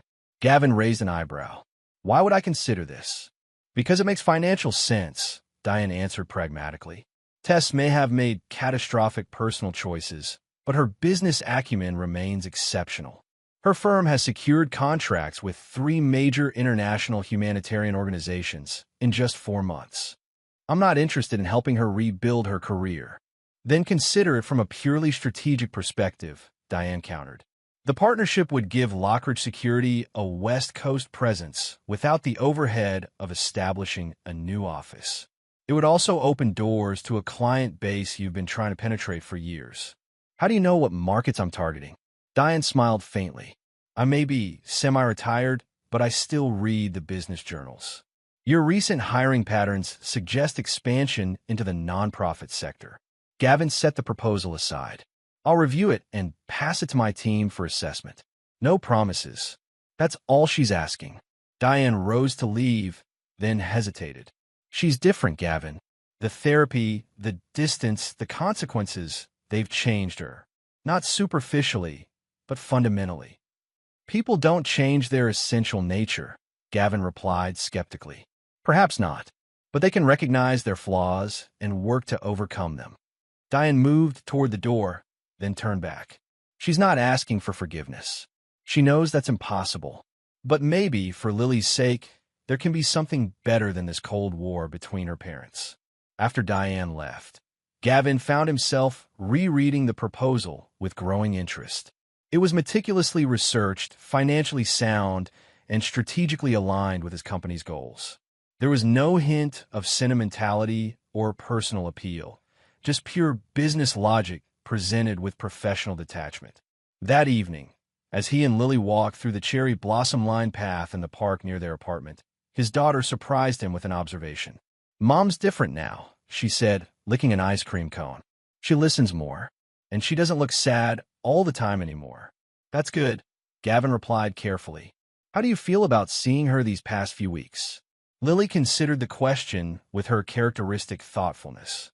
"Happy, but also weird sometimes. Like I'm not sure what to say to her." She glanced up at him. "Is it okay that I like spending time with her?" "Of course it is," Gavin assured her. "She's your mother. Nothing will ever change that. Will you and Mom ever be friends again?" The innocent question contained layers of complexity that Lily couldn't possibly understand. Gavin chose his words carefully. Sometimes when trust is broken between adults, it can't be fully repaired. But that doesn't mean we can't find a way to be respectful to each other, especially when it comes to you. Lily seemed satisfied with this answer, her attention already shifting to a group of ducks waddling toward the pond.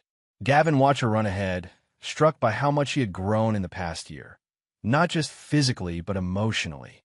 The night terrors that had plagued her after the divorce had faded. The anxiety that had manifested in nail-biting and restlessness had diminished. She was thriving despite everything, perhaps even because of it. Children, as Apollo had observed, were indeed resilient. 2 days later, after his business team had reviewed Tessa's proposal and endorsed it enthusiastically, Gavin found himself in a sleek Seattle conference room. The meeting had been arranged through intermediaries, neutral ground, professional setting, strictly business. Tess arrived precisely on time, accompanied by her chief technical officer, a former NSA analyst whose credentials Gavin had thoroughly vetted. The woman who entered bore little resemblance to the Tess Lockridge who had moved through Rochester's social circles with calculated grace. This Teresa Harmon was more subdued, her designer wardrobe replaced by a simple but elegant pantsuit, her once elaborate hairstyle now a practical bob. The only jewelry she wore was a small silver pendant, nothing flashy or expensive. "Thank you for considering our proposal," she said after introductions, her tone professionally cordial. "I appreciate you making the trip to Seattle." The meeting proceeded with methodical efficiency. Tess presented her company's capabilities, recent projects, and proposed integration points with Lockridge Security. Her technical knowledge had clearly deepened. She spoke confidently about encryption protocols and network vulnerabilities in a way that impressed even Gavin, who had always respected her intelligence, if not her character.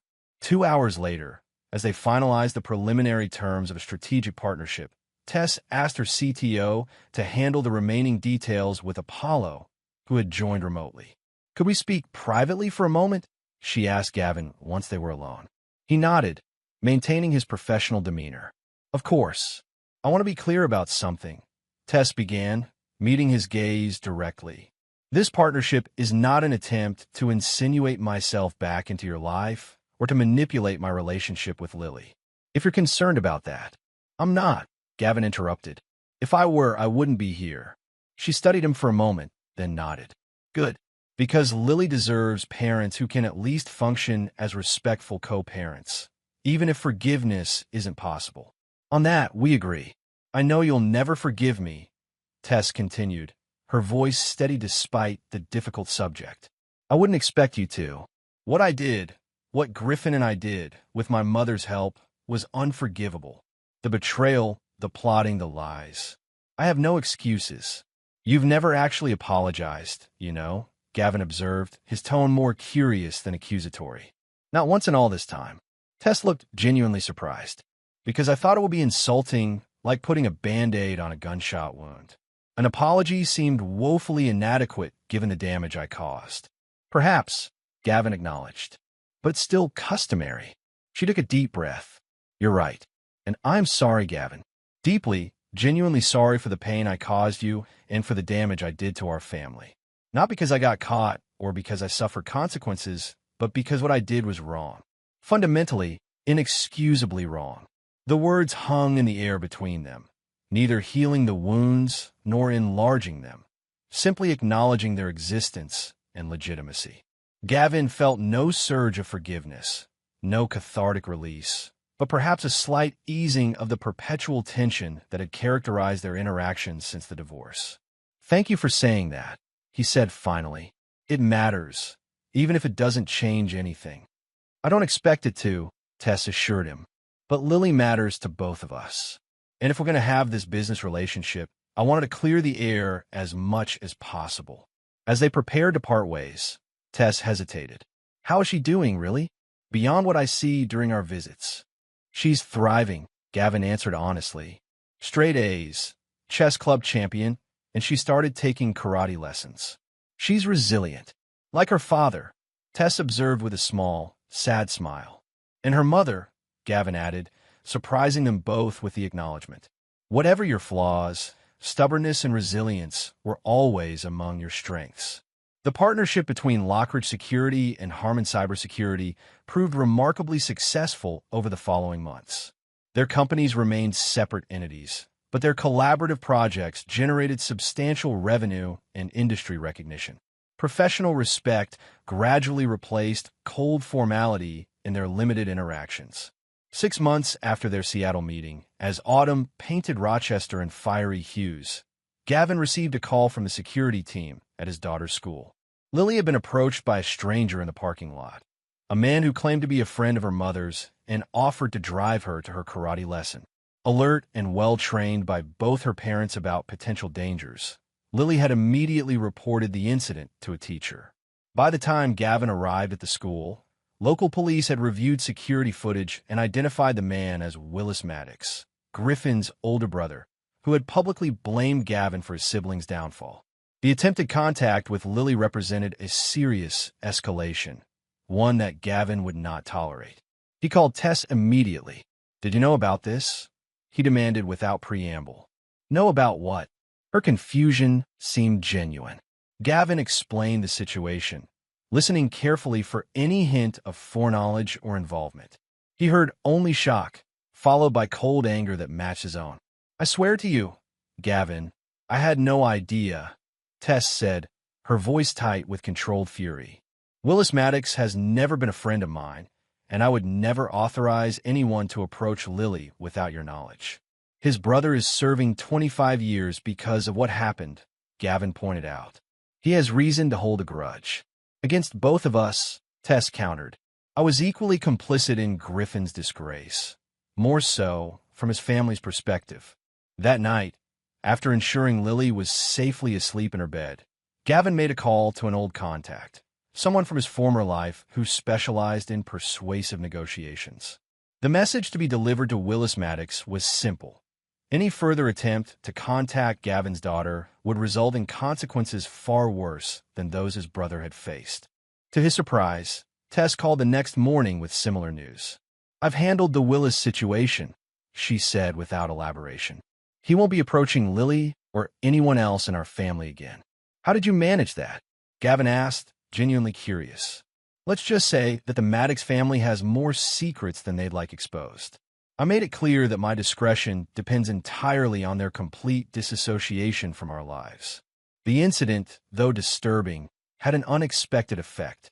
It reminded them both that despite everything that had transpired between them, they shared a fundamental priority, protecting their daughter. That common ground, narrow though it was, provided a foundation for something resembling civil co-parenting. By the time Lily's 8th birthday arrived in late October, Gavin had reached a decision that would have seemed impossible a year earlier. He invited Tess to attend the small celebration at their apartment rather than arranging a separate event for her with Lily. Apollo raised his eyebrows at the news, but wisely kept his observations to himself. The birthday gathering was deliberately modest. Just Gavin, Tess, Apollo, and two of Lily's closest friends from school. There was cake, presents, and a surprising absence of tension. Tess maintained appropriate boundaries, made no attempt to monopolize Lily's attention, and even assisted with cleaning up afterward without being asked. As she prepared to leave, Lily hugged her fiercely. "Thanks for coming to my party, Mom. It was the best birthday ever." "Thank your dad," Tess replied, meeting Gavin's gaze over their daughter's head. "He's the one who made it possible." Later, after everyone had left and Lily was playing with her new chemistry set under Gavin's supervision, she looked up suddenly with a thoughtful expression. "Dad, are you still mad at Mom?" Gavin considered the question carefully. "I'm not mad anymore, no. But what happened between us changed things permanently. Do you understand that?"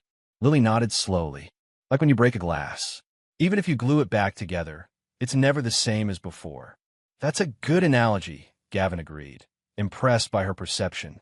"Some breaks can't be completely fixed. But you're being nicer to each other now," she observed. "And that makes me happy. We're both trying our best," Gavin assured her. "For you."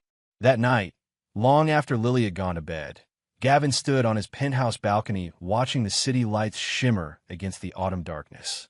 He thought about the journey of the past year, the rage that had propelled him through those early months, the cold calculation of his revenge, and the gradual transition to something less consuming. He had not forgiven Tess. He never would. Some betrayals cut too deep, severed too much, to ever be truly pardoned. But he had reached a state of detachment that allowed him to interact with her, when necessary, without the constant burn of anger. For Lily's sake, he had found a way to coexist with a woman who had once been the center of his world and then become his greatest adversary. It wasn't forgiveness. It was something else, a pragmatic recognition that continuing to actively punish Tess served no purpose now that justice had been served. The scales had been balanced. Griffin Maddox remained in prison, his reputation and fortune destroyed. Diane Harmon lived in diminished circumstances, her political aspirations permanently extinguished. Tess had lost her social standing, her financial security, and most painfully, her place in her daughter's daily life. The punishment had fit the crime, and now, like iron cooling after being shaped by fire, the white-hot rage had tempered into something harder, more durable, but less consuming. Gavin Lockridge would never forget what had been done to him. He would never fully trust his ex-wife or welcome her back into his inner circle. But he would permit her continued presence in their daughter's life as long as she maintained the boundaries he had established. He would engage in civil business dealings that benefited both their companies. He would, in essence, allow life to move forward, shaped by what had happened but not eternally defined by it.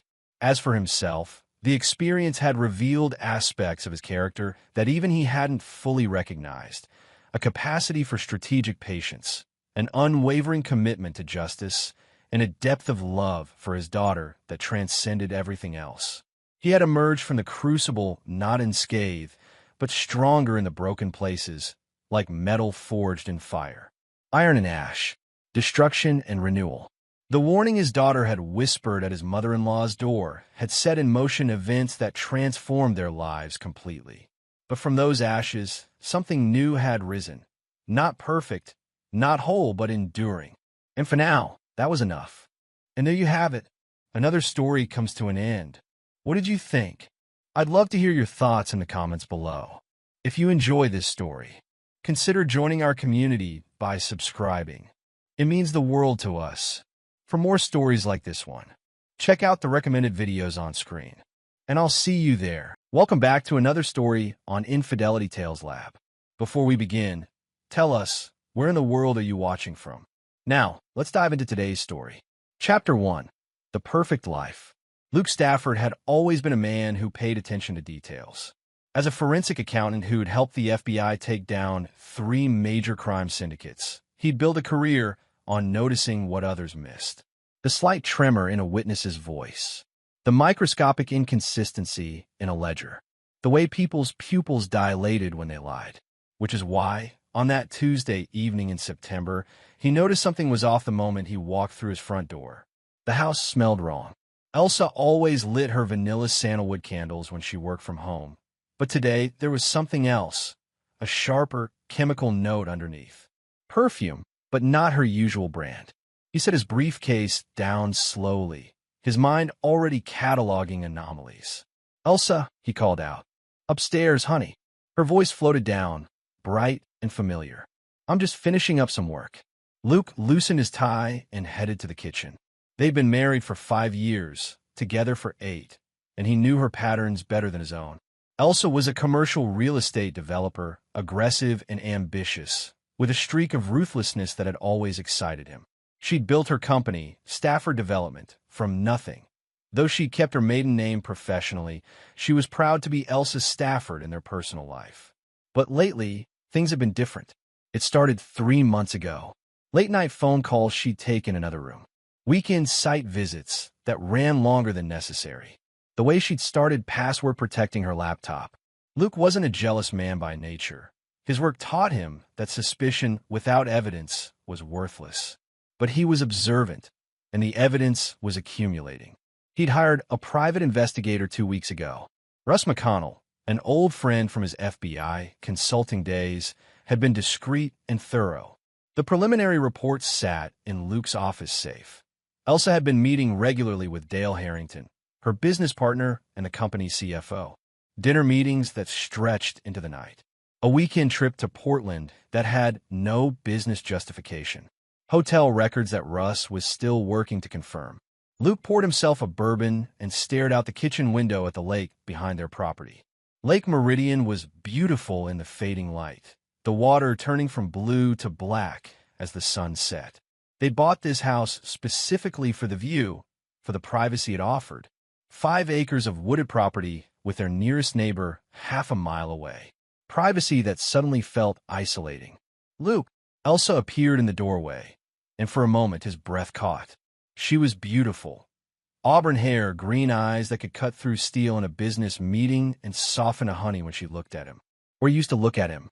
"You're home early." "Wrapped up the Williams case ahead of schedule," he said, watching her carefully. She was wearing clothes she'd put on this morning, black slacks, a silk blouse, but her hair was different, styled differently than she'd worn it in years, swept to one side in a way that looked almost rehearsed. "That's wonderful." She crossed the room and kissed his cheek. The perfume smell was stronger now. Definitely not hers. "I was thinking we could order Thai tonight. I have a conference call at 7, but after that, we could watch that documentary you wanted to see." Everything she said was normal. The words were right, the tone appropriate. But Luke had interrogated enough criminals to know when someone was performing normalcy rather than living it. "Sounds perfect," he said, matching her smile. "How was your day?" "Oh, the usual chaos. Dale and I had to deal with the Morrison property negotiations. The sellers are being impossible." She opened the fridge, her back to him. "But we'll get there. We always do." "Dale." She said his name so casually, without the faintest hesitation. Luke took a slow sip of bourbon and decided not to push. Not yet. He needed more information, and Russ was supposed to call him tomorrow with the hotel records. They ordered food, made small talk. Elsa took her call in the study while Luke cleaned up. Around 9, she claimed exhaustion and headed upstairs. Luke stayed in his home office, ostensibly reviewing files for a new case, actually going through every piece of evidence Russ had compiled. Dale Harrington, 42 years old, divorced, no kids. He joined Stafford Development 4 years ago, bringing capital and connections that had helped the company triple in size.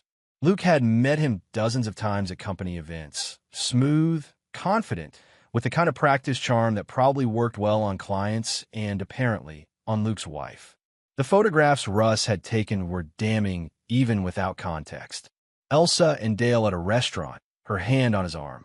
The two of them entering a boutique hotel in downtown Seattle. Body language that spoke of intimacy, of familiarity. Luke closed the folder and locked it back in his safe. He sat in the darkness of his office for a long time, thinking. His analytical mind sorted through options, scenarios, consequences. He could confront her, but confrontation without a plan was just drama. He could gather more evidence, file for divorce, take half of everything. Or he could wait. Watch. See how deep this went. At midnight, he finally went upstairs. Elsa was asleep or pretending to be. Luke lay in the darkness beside her, listening to her breathing, and thought about how easy it was for people to lie. How simple it was to build a false life on top of a real one. He thought about the chemical smell he'd noticed earlier, the wrong perfume, the styled hair. And he thought about how he'd spent 15 years learning to see through deception. Whatever game was being played, Luke Stafford intended to win. Chapter 2. The Knock at the Door. The next morning started ordinarily enough. Elsa left early for a breakfast meeting. Luke made coffee, went for his usual run around the property, showered. He was at his desk by 8, reviewing financial records for a case involving a shell company in the Caymans. His phone buzzed at 9:47 a.m. Russ McConnell. Luke, we need to talk. In person. The urgency in his friend's voice made Luke's stomach tighten. What did you find? Not over the phone. Can you meet me at the diner on Route 18 in an hour? I'll be there. Luke grabbed his jacket and headed out. But as he reached for his car keys, he noticed Elsa's Mercedes was in the garage. That was odd. She'd definitely left this morning. He'd heard the garage door, heard her car start. He walked over to the silver sedan and touched the hood. Cold. The car hadn't been driven in hours. A chill ran down his spine. If she hadn't taken her car, how had she left? He checked his watch. The meeting with Russ couldn't wait. Luke climbed into his Range Rover and headed toward Route 18, his mind racing with questions. The diner was nearly empty at this hour. Russ sat in a corner booth, looking grim. He was a compact man in his 50s, with silver hair and the weathered face of someone who'd seen too much. He'd been a detective for 20 years before going private, and Luke trusted his judgment completely. Show me, Luke said as he slid into the booth. Russ pulled out a tablet and opened a folder of images. I got the hotel records. Dale Harrington checked into the Fairmont Olympic 3 times in the last month. Twice with a woman matching Elsa's description. Matching, that's the thing. Russ swiped to a grainy security camera image. A woman with auburn hair, about Elsa's height and build, entering the hotel with Dale. The quality isn't great, but look at this. He pulled up another image, this one from 2 nights ago. Same hotel, same couple. And this one from yesterday morning. Luke studied the images. The woman looked like Elsa from behind, but something about the way she moved was different. The gait was wrong, the posture slightly off. There's more, Russ said quietly. I found Dale's credit card records. He made a purchase at a theatrical supply company in Tacoma. $800. 3 weeks ago. Theatrical supply? Like costumes. Like professional makeup. Wigs. Prosthetics. Russ leaned forward. Luke, I think we need to consider the possibility that... His phone rang. Luke glanced at the screen. Unknown number. Luke Stafford. Mr. Stafford, this is Detective Frankie Downey with the King County Sheriff's Office. I need you to come home immediately. There's been a situation. Luke's blood went cold. What kind of situation? I prefer to discuss it in person, sir. How soon can you get home? 20 minutes. Luke ended the call and looked at Russ. Something's happened. I need to go. I'm coming with you. They made the drive in 15 minutes.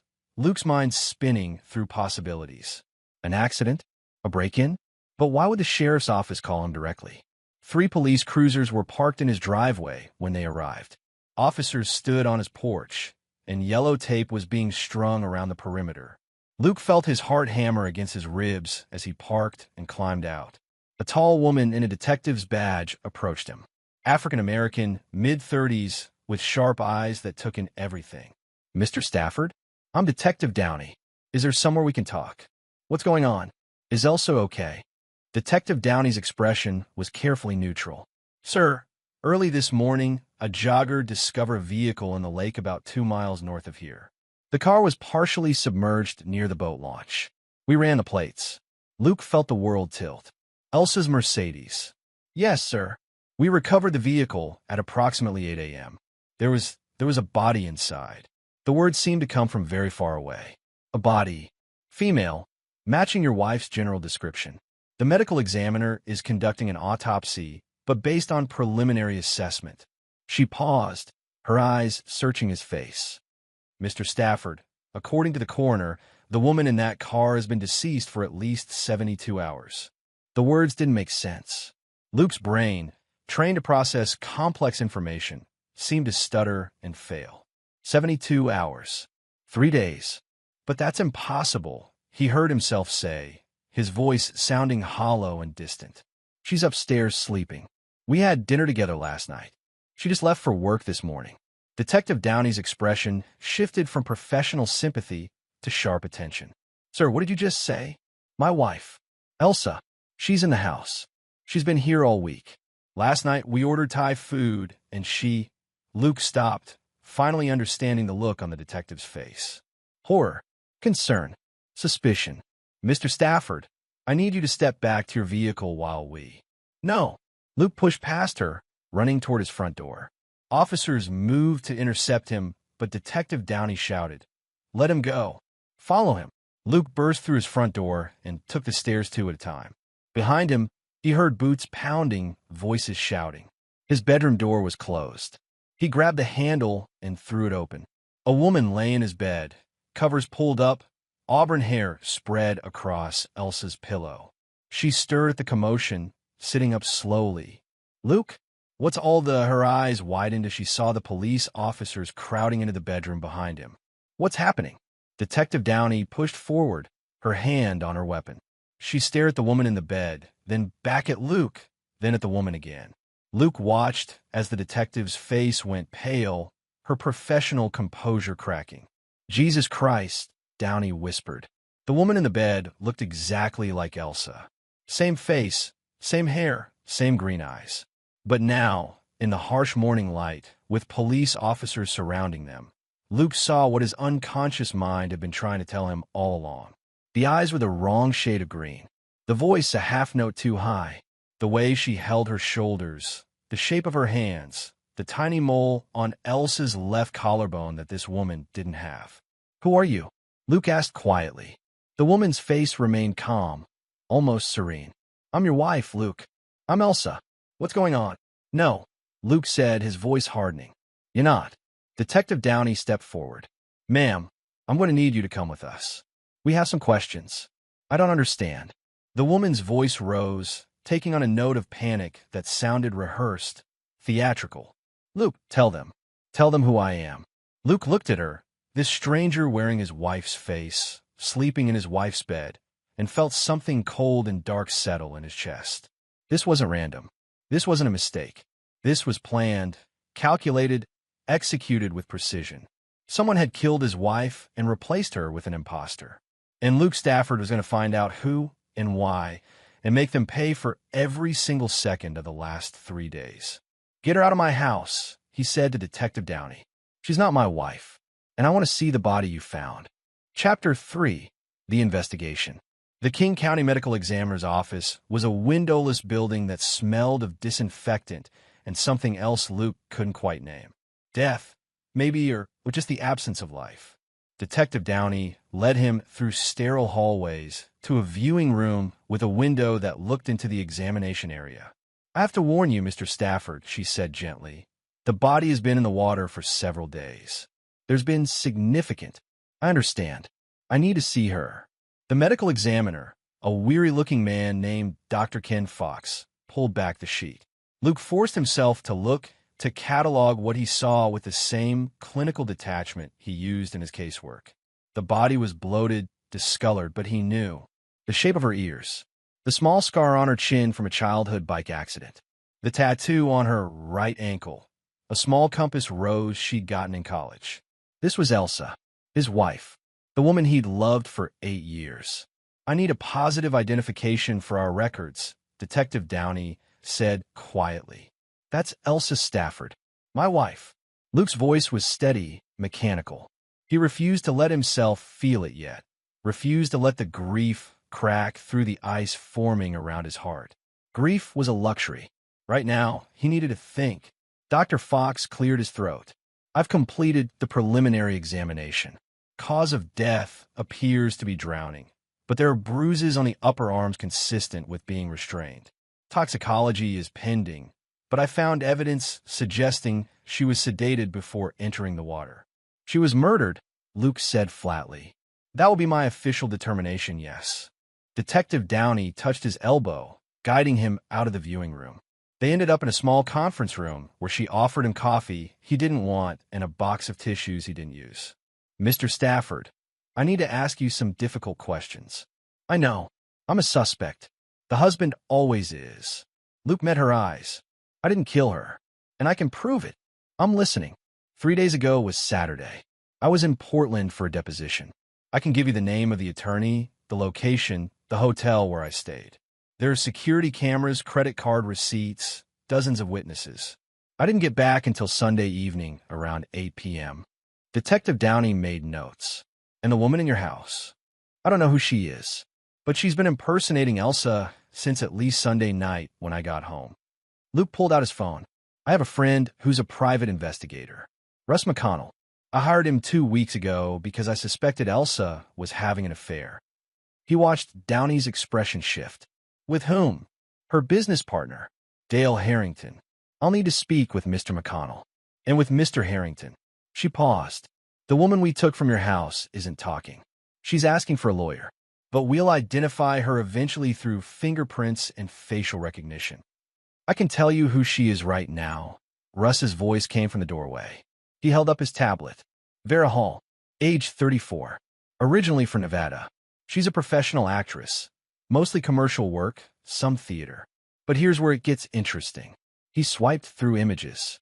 4 years ago, she was arrested for identity theft in Las Vegas. Charges were dropped due to insufficient evidence. But the victim claimed Vera had been impersonating her for weeks, accessing bank accounts, meeting with her boyfriend. Detective Downey took the tablet, studying the images. How did you get this so fast? Facial recognition software. I took photos when we were at Luke's house. Russ looked at Luke. I'm sorry, man. About Elsa. Luke nodded curtly. Dale Harrington hired her. Had to be. The timing fits. She showed up right after Elsa was killed. Dale was having an affair with my wife. Something went wrong, and he needed to cover it up. That's a theory, Detective Downey said carefully. But we need evidence. Mr. McConnell, I'll need everything you've compiled on Mr. Harrington and Mrs. Stafford's relationship. Mr. Stafford, I need you to go through your house and document anything that's been changed or moved. Anything that Vera might have touched or altered. I have a better idea, Luke said. Let me talk to her. Absolutely not. You're emotionally compromised and... Detective, I've spent 15 years getting confessions from people who thought they were smarter than everyone else. Let me talk to Vera. I can get her to give up Dale. Downey studied him for a long moment. You're not a cop. I can't let you interrogate a suspect. But you could let me visit her as a concerned husband, confused about what's happening. You could observe through the glass. If she says anything incriminating, that's on her. Luke leaned forward. I need this, detective. I need to look her in the eye and understand why. Why Elsa had to die. After a long pause, Detective Downey nodded. 10 minutes. And I'm cutting it off the second I think it's going wrong. Vera Hall sat in interview room 2, handcuffed to the table, still wearing Elsa's pajamas. Up close, without the softening distance of the bedroom, the differences were more obvious. Her nose was slightly wider, her jawline softer. She'd had excellent coaching and preparation, but she wasn't a perfect match. She looked up as Luke entered, and her expression cycled through several emotions. Fear, defiance, and finally, resignation. Luke, she said softly, I'm sorry. What? He sat across from her, his hands flat on the table. Just tell me why. I needed the money. Her voice was quiet, almost childlike. Dale said it would be easy. Just a few days, he said. Pretend to be her until the body was found. Act shocked and devastated. Collect the life insurance.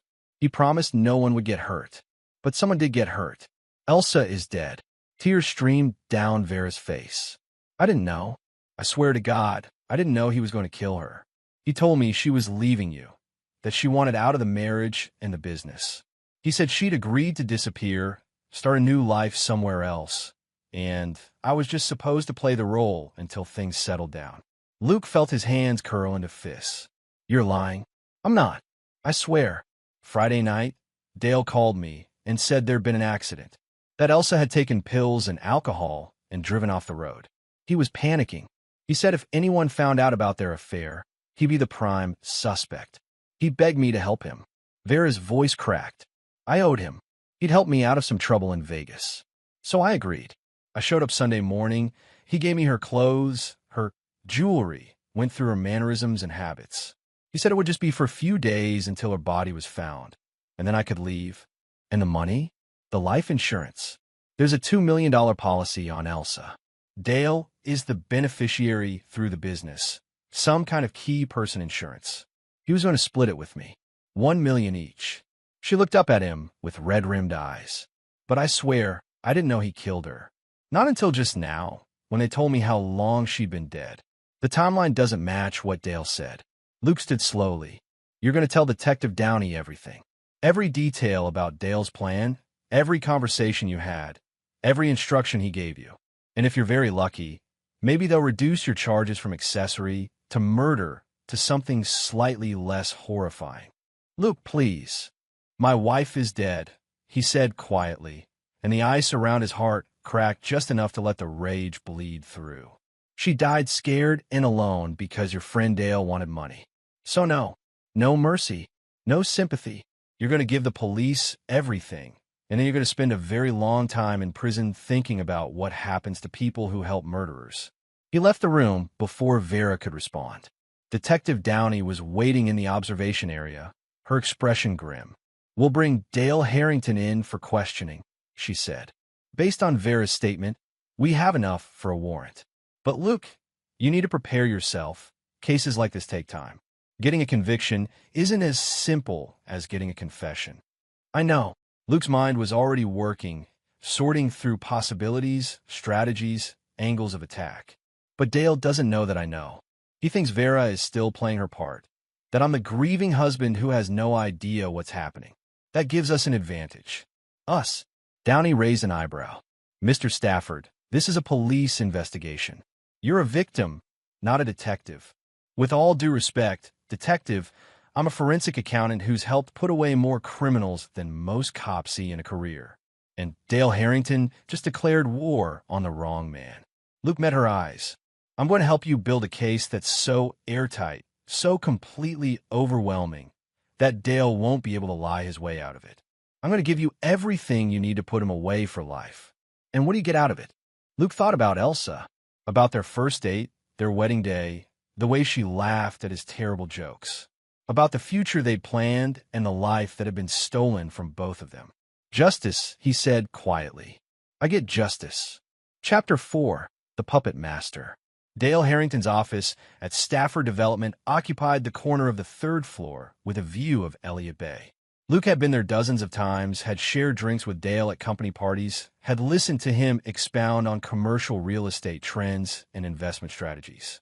He'd thought Dale was smooth, but essentially harmless, a typical corporate climber with too much hair gel and a weakness for expensive watches. He'd been catastrophically wrong. Luke sat in his car across the street from the office building, watching employees filter in for the workday. It was Wednesday morning, exactly 24 hours since police had pulled Elsa's car from the lake. Dale would have heard about it by now. The news was all over local media. Body found in submerged vehicle. Police investigating death of local developer. The stories were careful not to name Elsa yet, pending notification of family, but Dale would know. Luke's phone buzzed. Detective Downey. We picked up Dale Harrington an hour ago. He's in interview room 1 with his attorney, demanding to know what this is about. Has he asked about me? 3 times. We told him we're still notifying you about your wife's death. There was a pause. Luke, I need you to stay away from this building. I know what you're thinking, but I won't do anything to compromise your case, detective. I promise. Luke ended the call and climbed out of his car. The Stafford Development office was chaos. Employees clustered in groups, whispering. The receptionist, a young woman named Brooke Haley, looked up with tear-stained eyes as Luke entered. Oh my God, Mr. Stafford, we just heard. Is it true? About Mrs. Stafford? I'm afraid so, Brooke. I need to access Elsa's office. And Dale's. Mr. Harrington's not here. The police came, and she stopped, her eyes widening. Oh no. Do they think Dale had something to do with? I don't know what the police think, but I need to secure company records before anything gets lost in the confusion. Can you let me into their offices? Brooke hesitated, then nodded. She pulled out a master key card. I'm so sorry, Mr. Stafford. She was amazing. Elsa's office looked exactly as it had the last time Luke had visited. Neat, organized, with architectural models of current projects displayed on shelves. Her laptop was locked, but Luke had watched her type her password 100 times. He logged in and began copying files to an encrypted drive. Financial records, property files, email archives, everything. Dale's office was messy, papers stacked on every surface, coffee cups leaving rings on documents. Luke worked methodically, photographing everything with his phone before touching it. His years working with the FBI had taught him proper evidence handling, even if this wasn't technically legal. He found what he was looking for in Dale's desk drawer, hidden under a stack of old contracts. A burner phone. Luke powered it on. The text history was damning. From Dale to unknown. She's getting suspicious. We need to move up the timeline. Unknown. I could be ready by Saturday. But this is going to cost more. Dale. Fine. Whatever it takes. Just make it look like an accident. Luke's hand shook as he photographed every message. The timestamps matched Vera's story. Dale had been planning this for at least 2 weeks. But the messages to Vera were separate from another thread. This one, even more chilling. Dale to unknown too. It's done. She went off the road near the boat launch. Make sure the car goes into the water. Unknown too. Consider handled. Our business is concluded. Luke copied the entire phone's contents to his laptop, then carefully returned everything to where he'd found it. He was just closing Dale's drawer when he heard voices in the hallway. Absurd. I had nothing to do with Elsa's death. This is harassment. Dale's voice, sharp with indignation. Luke ducked into the supply closet adjacent to Dale's office, leaving the door slightly ajar. Dale entered with his attorney, a sharp-eyed woman named Kelly May that Luke recognized from high-profile corporate cases. The police have nothing, Kelly was saying. Some circumstantial evidence about an affair. That doesn't prove murder. They'll have to release you within 24 hours if they can't find something concrete. They mentioned a woman, someone impersonating Elsa. Dale's voice was lower now, worried. How could they know about Vera? Did you use your own phone to contact her? No, I used a burner. Untraceable. Then they're fishing. Don't give them anything to work with. Kelly paused. Dale, I need to ask you this. Did you have anything to do with Elsa Stafford's death? Of course not. We were having an affair, yes. But I loved her. She wanted to leave Luke, and we were planning a future together. I would never hurt her. The lie was so smooth, so practiced, that Luke almost believed it himself. He recorded everything on his phone, knowing it wouldn't be admissible, but not caring. He wasn't building a legal case. He was building an understanding. After they left, Luke emerged from his hiding spot and finished his work. He found more evidence in Elsa's files. Emails from Dale suggesting property deals that required Elsa to take on massive personal debt. Insurance policies that Dale had encouraged her to sign. A carefully constructed trap that would have left Elsa financially exposed while Dale maintained clean hands. But Elsa had been too smart for that. Luke found a hidden folder on her computer labeled insurance. Inside were documents showing she'd discovered Dale's scheme 3 weeks ago. Email drafts to the company's board of directors outlining Dale's attempts to defraud the company. Screenshots of text messages between Dale and unknown third parties discussing ways to eliminate the competition. Elsa had been building a case against Dale. She'd been preparing to destroy him professionally, to have him arrested for corporate fraud and embezzlement. And Dale had killed her for it. Luke sat in Elsa's chair and felt the ice around his heart crack wider. She died fighting. She'd seen what Dale was and had moved to stop him, and he'd murdered her for it. But she'd left behind evidence, a trail of breadcrumbs that Luke now held in his hands. He copied everything to multiple secure locations, sent encrypted backups to Russ and to a lawyer he trusted. Then he called Detective Downey. I'm at Stafford Development. I have Elsa's computer, and you need to see what's on it. She was building a case against Dale. He killed her to stop her from exposing him. Luke, You can't just remove evidence from a business. The business is half mine. Elsa was my wife, and I'm executor of her estate. Everything in this office belongs to me now, and I'm voluntarily providing it to the police." He heard Downey sigh. "Detective, I'm not trying to make your job harder. I'm trying to help you put a killer away. Bring everything to the station. And Luke, stop taking risks. Dale might be in custody now, but he has friends, people who helped him. You're making yourself a target." Luke thought about the second unknown number on Dale's burner phone. The person who'd put Elsa's car in the water. The person Dale had paid to help commit murder. "Let them come," he said quietly. "I'm ready." Chapter 5. The Trap. Over the next 3 days, Luke transformed himself into bait. He made sure Dale knew he was investigating, asking pointed questions at the office, demanding access to financial records, making it clear he suspected something. He gave an interview to the local news, his voice breaking as he talked about his beloved wife and how he just wanted to understand what happened, all while working with Detective Downey to build an airtight case. The evidence from Elsa's computer was devastating. She documented everything: Dale's embezzlement schemes, his fraudulent property deals, his attempts to manipulate her into taking on liability for his crimes. Between Vera's testimony and Elsa's files, they had enough to charge Dale with first-degree murder, conspiracy, and a dozen financial crimes. But Luke wanted more. He wanted whoever had helped Dale dump Elsa's car.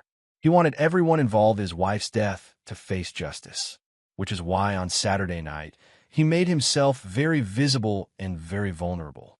The memorial service for Elsa was held at a funeral home overlooking Lake Washington. Hundreds of people came, colleagues, clients, friends from their college days. Luke stood by the casket, accepting condolences, playing the grieving husband while his mind cataloged everyone who attended. Dale wasn't there. He was still in custody, his bail denied thanks to Elsa's documented evidence of his criminal activity. But his people would be watching. Luke was counting on it. After the service, Luke drove home alone. He didn't go inside. Instead, he walked down to the edge of his property, to the small dock that extended into Lake Meridian, the same lake where Elsa's car had been found. He stood there for an hour, staring at the water, letting whoever was watching see his grief and his isolation. Around midnight, he heard footsteps behind him. "Don't move. Don't make a sound." The voice was male, rough. Luke felt cold metal press against his spine. "A gun. Who are you?" Luke asked quietly. "Someone who needs you to stop digging into things that don't concern you." The gun pressed harder. "Dale had nothing to do with your wife's death. It was an accident. Stop telling the police otherwise, or you're going to have an accident too." "Who are you working for?" You don't ask questions. You just nod and agree to back off, and maybe you get to live. A pause. Your wife should have minded her own business. She'd still be alive if she had. Luke felt rage flood through him, hot and sharp. But he kept his voice level. "You killed her. I did what I was paid to do. Same as I'm doing now. Last chance. Are you going to be smart, or are you going to join her?" "I'm going to be smart." Luke turned slowly, hands raised. "I'll back off. I'll tell the police I was wrong. Just don't hurt anyone else." The man was large, muscular, wearing dark clothes and a ski mask. But Luke had already seen what he needed to see. The tattoo on the man's left wrist, a distinctive eagle design, the brand of gun he carried, the slight limp in his right leg. Good choice. The man lowered the gun slightly. "Now get in your house and forget this conversation ever." Floodlights erupted from the trees around the property. The man spun, raising his gun, and Detective Downey's voice boomed through a megaphone. "Police, drop your weapon. You're surrounded." Officers emerged from the woods, weapons drawn. The man on the dock looked at Luke with dawning comprehension and rage. "You set me up. You killed my wife," Luke said quietly. "Did you really think I'd let you walk away?" The man raised his gun, and Luke dove sideways as gunshots cracked through the night. He hit the dock hard, felt splinters dig into his palms. More shots, shouting, then silence. Luke raised his head. The man lay on the dock, blood pooling beneath him. Officers swarmed the area. Detective Downey helped Luke to his feet. "Are you hit?" "No, I'm fine." Luke looked at the body. "Who is he?" "We'll find out. But you were right. He came for you." She studied his face. That was incredibly reckless. You could have been killed, but I wasn't. And now you have evidence of a direct threat tied to Dale. That man just confessed to murdering Elsa. I know. We recorded everything. Downey shook her head. You're either the bravest man I've ever met or the most foolish. Maybe both. Luke walked back toward his house, his legs unsteady. The adrenaline was wearing off, leaving him shaky and cold. Will this be enough to put Dale away for life? Combined with everything else? Yes, this is enough. Luke nodded. He went inside, poured himself a bourbon, and sat in the darkness of his living room. Through the windows, he could see police lights flashing, officers processing the scene. He thought about Elsa, about her final moments, scared and alone, about Dale's betrayal and Vera's complicity, about the man on the dock who'd killed for money and died for it. Justice was coming, but it felt hollow, incomplete, because Elsa was still gone, and no amount of revenge could bring her back. Chapter 6: The Web Titans. The man on the dock was identified as Oscar Roberson, a former security contractor with a history of violence for hire. His phone records connected him directly to Dale Harrington's burner phone. 12 calls in the week leading up to Elsa's death, including one made just hours before her car went into the lake. But the truly damning evidence came when police searched Oscar's apartment. They found $50,000 in cash, documentation of a wire transfer from an offshore account Dale controlled, and a detailed file on Elsa, her schedule, her habits, her vulnerabilities. Dale had planned everything meticulously, except for the one variable he couldn't control: Luke's intelligence and determination. On Tuesday morning, Luke sat across from Detective Downey in her office at the King County Sheriff's Station. Between them lay folders containing every piece of evidence they compiled: financial records, phone logs, witness statements, Elsa's own documentation of Dale's crimes.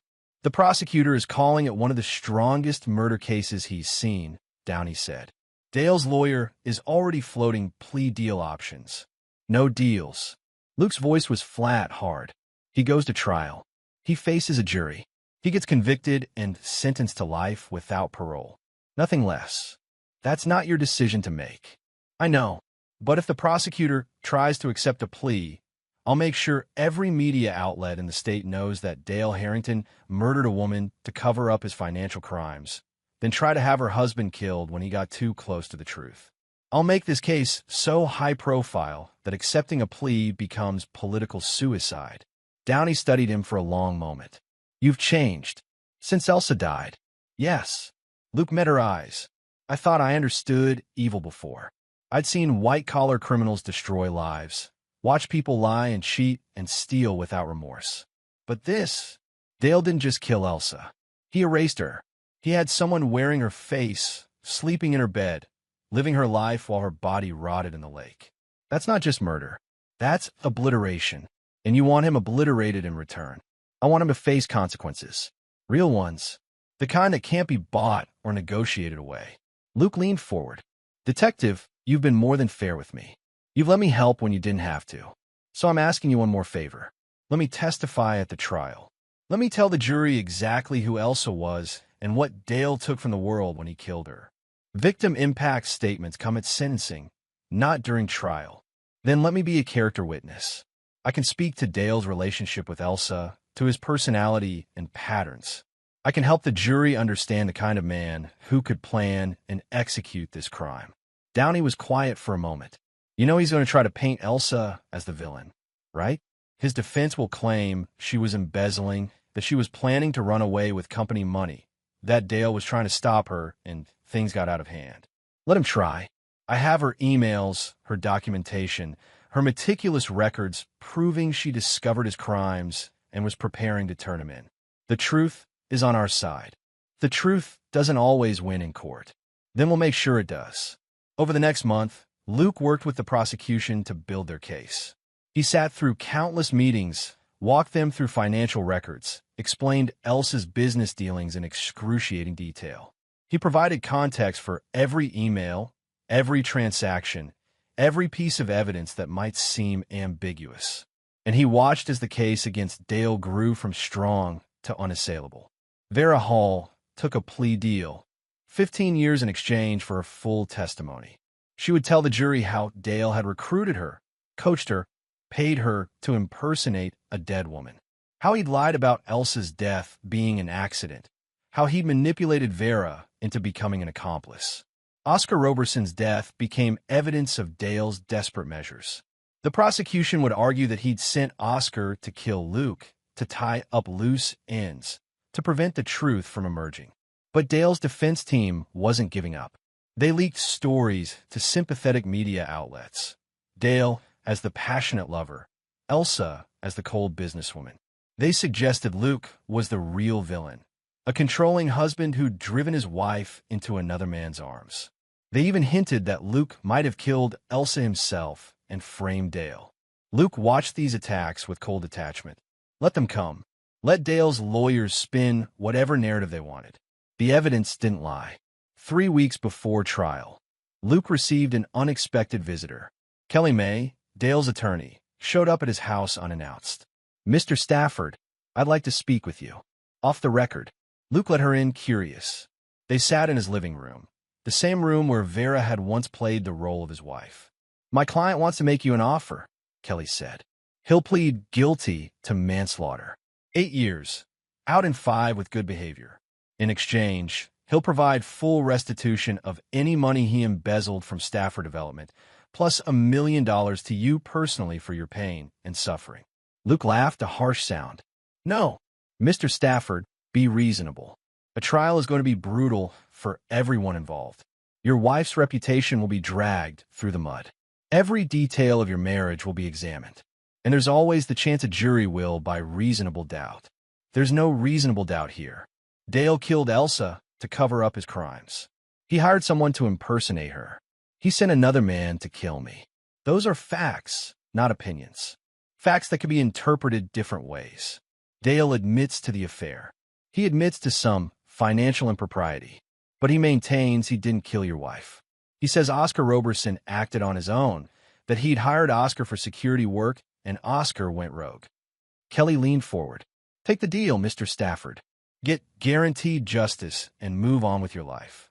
Luke stood, walked to his window. Outside, the lake was calm, reflecting the afternoon sun. Elsa had loved this view. They'd spent countless evenings on the deck, planning their future, talking about the life they'd build. "Tell Dale I'll see him in court," Luke said quietly. "And tell him that when this is over, when he's sitting in a cell for the rest of his life, I want him to remember Elsa's face. I want him to remember what he took from the world. Because that's all he's going to have left, memories and regrets." Kelly May stood. "You're making a mistake." "No, Dale made the mistake. I'm just making sure he pays for it." After she left, Luke sat in the quiet house and felt something shift inside him. The ice was melting. The rage was cooling. What remained was something harder, more permanent. Purpose. Elsa couldn't be brought back, but she could be remembered, honored, avenged. And Dale Harrington would spend the rest of his life knowing that he'd underestimated the wrong man. Chapter 7. The Trial. The King County Courthouse was packed on the first day of trial. Media crews lined the steps, reporters shouting questions that Luke ignored. He walked through them with Russ McConnell at his side, both men wearing dark suits, their faces grim. Inside, the courtroom was beautiful in that austere way government buildings sometimes are, wood paneling, high ceilings, and American flag behind the judge's bench. Luke took his seat in the gallery, directly behind the prosecution table, where Deputy District Attorney Adam Boyd sat reviewing notes. Then Dale was brought in. He looked thinner than Luke remembered, pale from his weeks in custody. But he still had that smooth confidence, that practiced charm. He smiled at his legal team, nodded to familiar faces in the courtroom. His eyes found Luke's, and for just a moment, the mask slipped.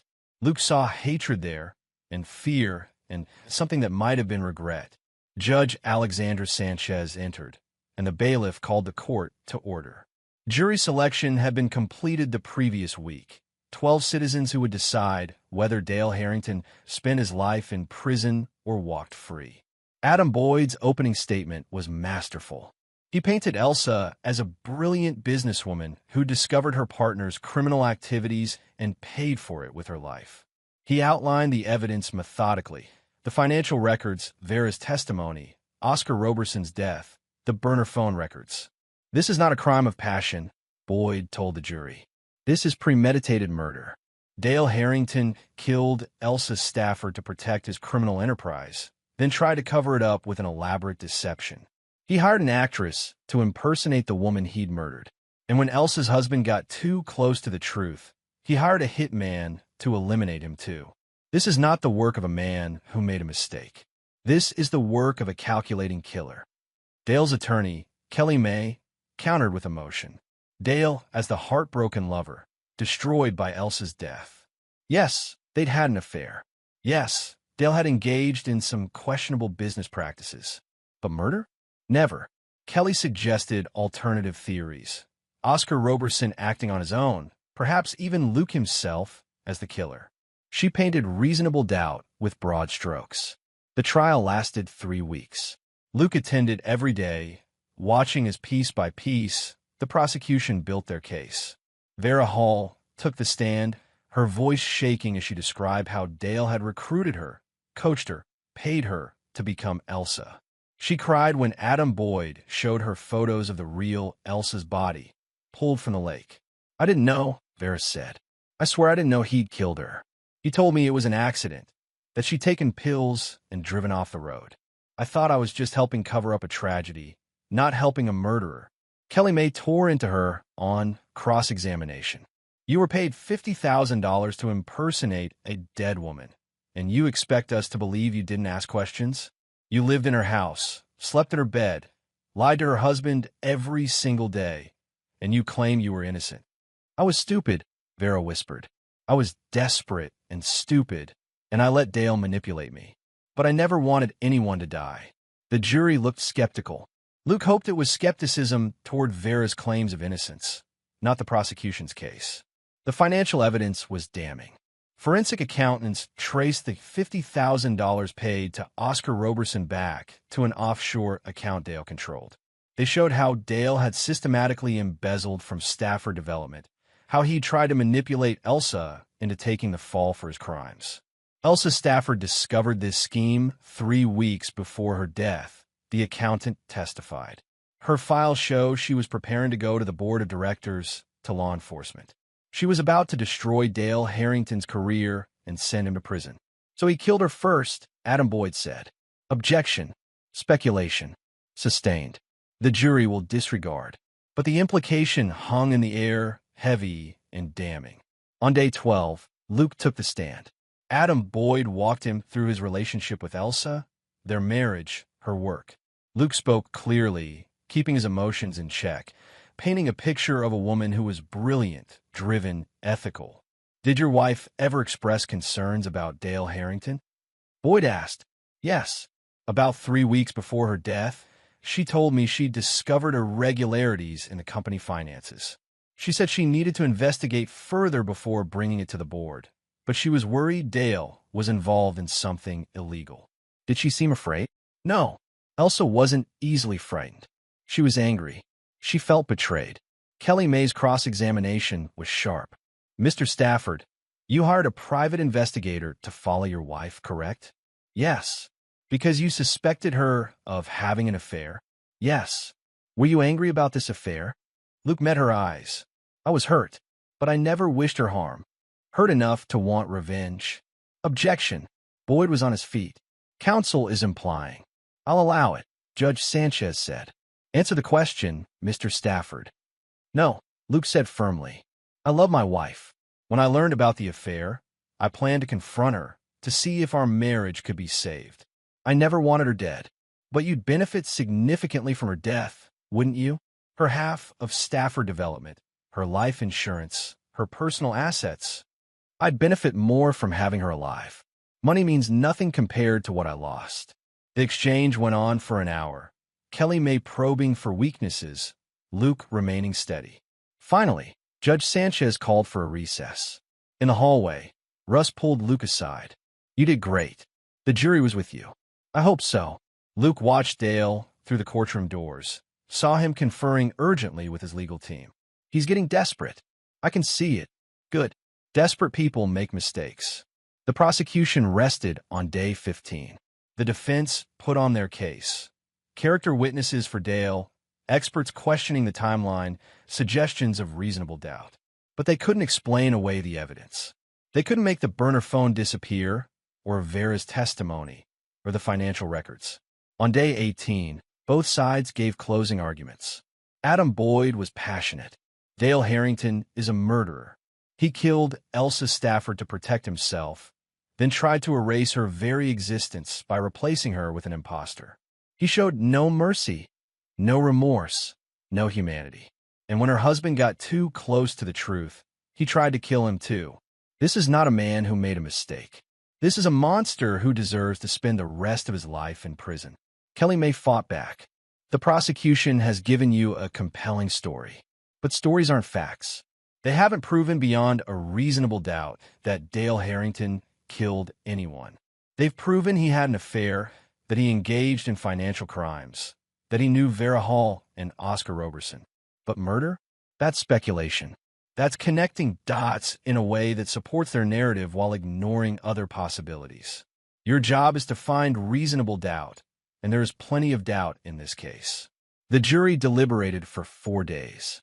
Luke spent that time in a kind of suspended animation, unable to work, unable to eat, unable to do anything but wait. Russ stayed with him, and Detective Downey called daily with updates that weren't really updates. On the 4th day, the jury reached a verdict. Chapter 8, Justice. The courtroom was silent as the jury filed in. Luke tried to read their faces, looking for any hint of their decision, but they'd been coached well. 12 blank expressions, giving nothing away. Judge Sanchez addressed the foreman. Has the jury reached a verdict? We have, Your Honor. On the charge of murder in the first degree, how do you find? Luke held his breath. Across the room, Dale stood rigid, his hands gripping the defense table. We find the defendant guilty. The courtroom erupted. Luke felt his knees weaken, and Russ's hand on his shoulder was the only thing keeping him upright. He watched as Dale's face crumpled, as Kelly May frantically called for a mistrial, as Judge Sanchez restored order with sharp strikes of her gavel. On the charge of conspiracy to commit murder, guilty. On the charges of embezzlement, fraud, and witness tampering, guilty on all counts. Luke closed his eyes and felt tears streak down his face. 4 months of investigation, weeks of trial, endless hours of evidence and testimony. And now, finally, justice. Judge Sanchez set sentencing for 3 weeks out. Dale was remanded to custody immediately. As officers led him away, he looked at Luke one final time. There was no charm left now, no smooth confidence. Just a broken man facing a lifetime in prison. Outside the courthouse, media surrounded Luke. He gave a brief statement, his voice steady despite his exhaustion. Today, justice was served for Elsa Stafford. My wife was a brilliant woman who died because she refused to look away from corruption. Dale Harrington murdered her to protect his criminal enterprise, and now he'll spend the rest of his life paying for that choice. This verdict doesn't bring Elsa back, but it ensures that her death has meaning. No one should be able to kill to cover up their crimes. No one should be able to erase another person's life and think they'll get away with it. He took no questions, just walked to his car with Russ and drove home. The house felt different now, emptier, but also cleaner, as if some malevolent presence had been exorcised. Luke walked through rooms where Vera had pretended to be Elsa, where he'd lived with an imposter for 3 days without fully realizing it. You need to get out of here, Russ said. Sell this place. Too many bad memories. Maybe. Luke poured them both a bourbon. Or maybe I need to make new memories. Good ones. Reclaim this space from what Dale did to it. That's healthy or completely insane. I can't tell which. Luke laughed, a genuine sound. Probably both. They drank in companionable silence. Eventually, Russ left, and Luke was alone with his thoughts. He thought about Elsa, about their first date. She'd been so confident, so self-assured, that he'd been intimidated and charmed in equal measure. Their wedding, small and intimate, just family and close friends. The way she'd looked at him when they bought this house, her eyes shining with plans for their future. She'd been stolen from him, but she'd also left him something, evidence, documentation, a trail that had led to Dale's downfall. Even in death, Elsa had been fighting. Luke raised his glass to her memory. We got him, Els. He's going away forever. It doesn't fix anything, but we got him. 3 weeks later, Luke sat in the same courtroom for sentencing. Dale Harrington, now officially a convicted murderer, looked gaunt and aged. His expensive suit couldn't hide the orange jumpsuit underneath. Judge Sanchez addressed him directly.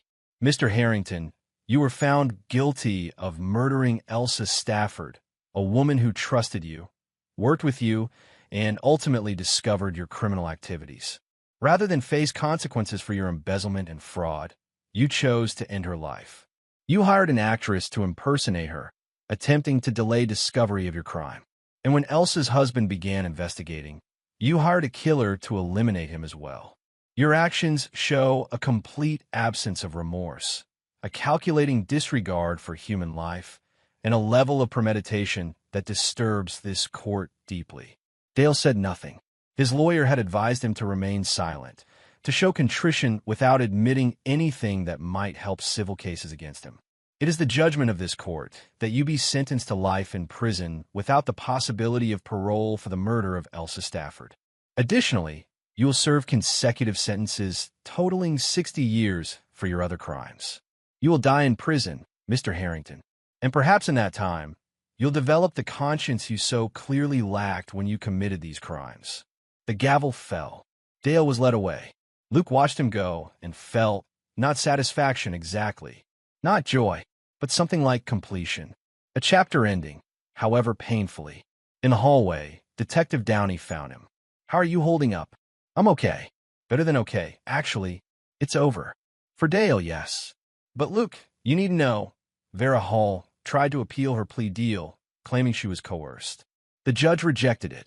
She'll serve her full 15 years. Good. She made her choices. She needs to face consequences. Downey studied him. You've changed since this started. Harder, maybe. Maybe. Or maybe just more realistic about what people are capable of. Luke shook her hand. Thank you, Detective, for believing me, for helping build this case. Elsa deserves justice, and you made that possible. We made it possible. You were the one who wouldn't let it go, who kept pushing even when it was dangerous. She smiled slightly. If you ever want a job in law enforcement, let me know. We could use someone with your skills. Luke laughed. I think I'll stick with forensic accounting. Less chance of getting shot at. He left the courthouse and drove not home, but to the cemetery where Elsa was buried. Her grave was simple, a granite headstone with her name, her dates, and a quote she'd loved. Well-behaved women seldom make history. Luke sat on the grass beside her grave and told her everything. About the trial, the verdict, the sentencing. About how Dale had looked when the guilty verdict was read. About how Vera had cried on the stand. About how justice, however incomplete, had been served. I wish you were here, he said quietly. I wish you could have done this yourself, could have seen Dale get what he deserved. You were the strong one, Els. You were the one who discovered his crimes, who was willing to expose him. I just finished what you started. The wind rustled through the trees. Luke sat there until the sun set, until the cemetery gates closed, until the groundskeeper politely asked him to leave. Then he went home, to a house that would always be haunted by memories, and began the slow work of learning to live again. Chapter 9. Aftermath. 6 months after Dale's sentencing, Luke stood in the renovated offices of what was now simply Stafford Solutions. He'd restructured the company, brought in new management, rooted out anyone who'd been complicit in Dale's schemes. The business was smaller now, but cleaner, ethical. Elsa would have approved. Mr. Stafford? Brooke Haley appeared in his doorway. She'd been promoted to office manager, proving herself invaluable in the company's restructuring. The Meridian Group representatives are here for the 2 o'clock. Thanks, Brooke. Give me 5 minutes. She nodded and left. Luke looked around his office, Elsa's office, really. He'd moved into her space, surrounded himself with her architectural models and design sketches. Some people might find it morbid. Luke found it motivating. He'd established the Elsa Stafford Foundation 3 months ago, dedicated to supporting women in commercial real estate and investigating financial crimes. The foundation was funded by Dale's seized assets, by the money recovered from his offshore accounts, by everything the courts had confiscated. Poetic justice, turning his ill-gotten gains into something that would help others. Vera Hall was serving her sentence at the Washington Correction Center for Women. Luke had received a letter from her 2 weeks ago, apologizing again, claiming she was in therapy and trying to understand how she'd made such terrible choices. He'd thrown the letter away without responding. Some apologies were too late, too insufficient. Detective Downey had been promoted to sergeant, partially due to her successful handling of Elsa's case. She called Luke on the anniversary of Elsa's death, checking in, making sure he was okay. They'd become something like friends, bonded by shared trauma and shared victory. Russ McConnell had officially retired from private investigation, but he still consulted on cases that interested him. He and Luke met for drinks every Friday, rarely talking about the case anymore, just enjoying each other's company. The trial had been covered extensively by national media. Luke had been approached by several true crime podcasts, multiple documentaries, even a producer who wanted to option the story for a limited series. He declined them all. This wasn't entertainment. This was his life, Elsa's death, and he wasn't interested in commodifying it. But he had agreed to speak at a conference on financial crimes next month, to tell investigators and prosecutors how to spot the warning signs, how to build cases against sophisticated criminals, how to never give up even when the evidence seems impossible to gather. Mr. Stafford, Brooke was back. They're ready for you. Luke grabbed his tablet and headed to the conference room. Life continued. Work continued. The world kept turning, as it always did, indifferent to individual tragedies. But Elsa's legacy lived on. In the foundation, in the cases her documentation had helped solve, in the changes Luke had made to ensure no one else at the company could abuse their power the way Dale had. That evening, Luke drove out to Lake Meridian. Not to his old house. He'd sold that 6 weeks ago, unable to live with the memories, but to a public park on the opposite shore. He watched the sunset paint the water gold and red, watched families playing on the beach, watched life happening all around him. His phone buzzed. A text from an unknown number. Unknown. Mr. Stafford, this is Dale Harrington. I'm using another inmate's phone. I need you to know that I'm sorry. I never meant for any of this to happen. Elsa was everything to me, and I destroyed it all. I think about her every day. I hope someday you can forgive me. Luke stared at the message for a long moment. Then he typed a response. Luke, you don't get forgiveness. You get consequences. Elsa is dead because of your choices, and you'll spend the rest of your life living with that. Don't contact me again. He blocked the number and deleted the message. Dale Harrington had taken enough from him. He wouldn't give him absolution too. As the sun set completely, Luke thought about Elsa one last time that day. Her laugh, her drive, her refusal to accept injustice. She'd died fighting corruption, and in doing so, she'd given Luke the tools to destroy the man who killed her. That was her legacy, not the murder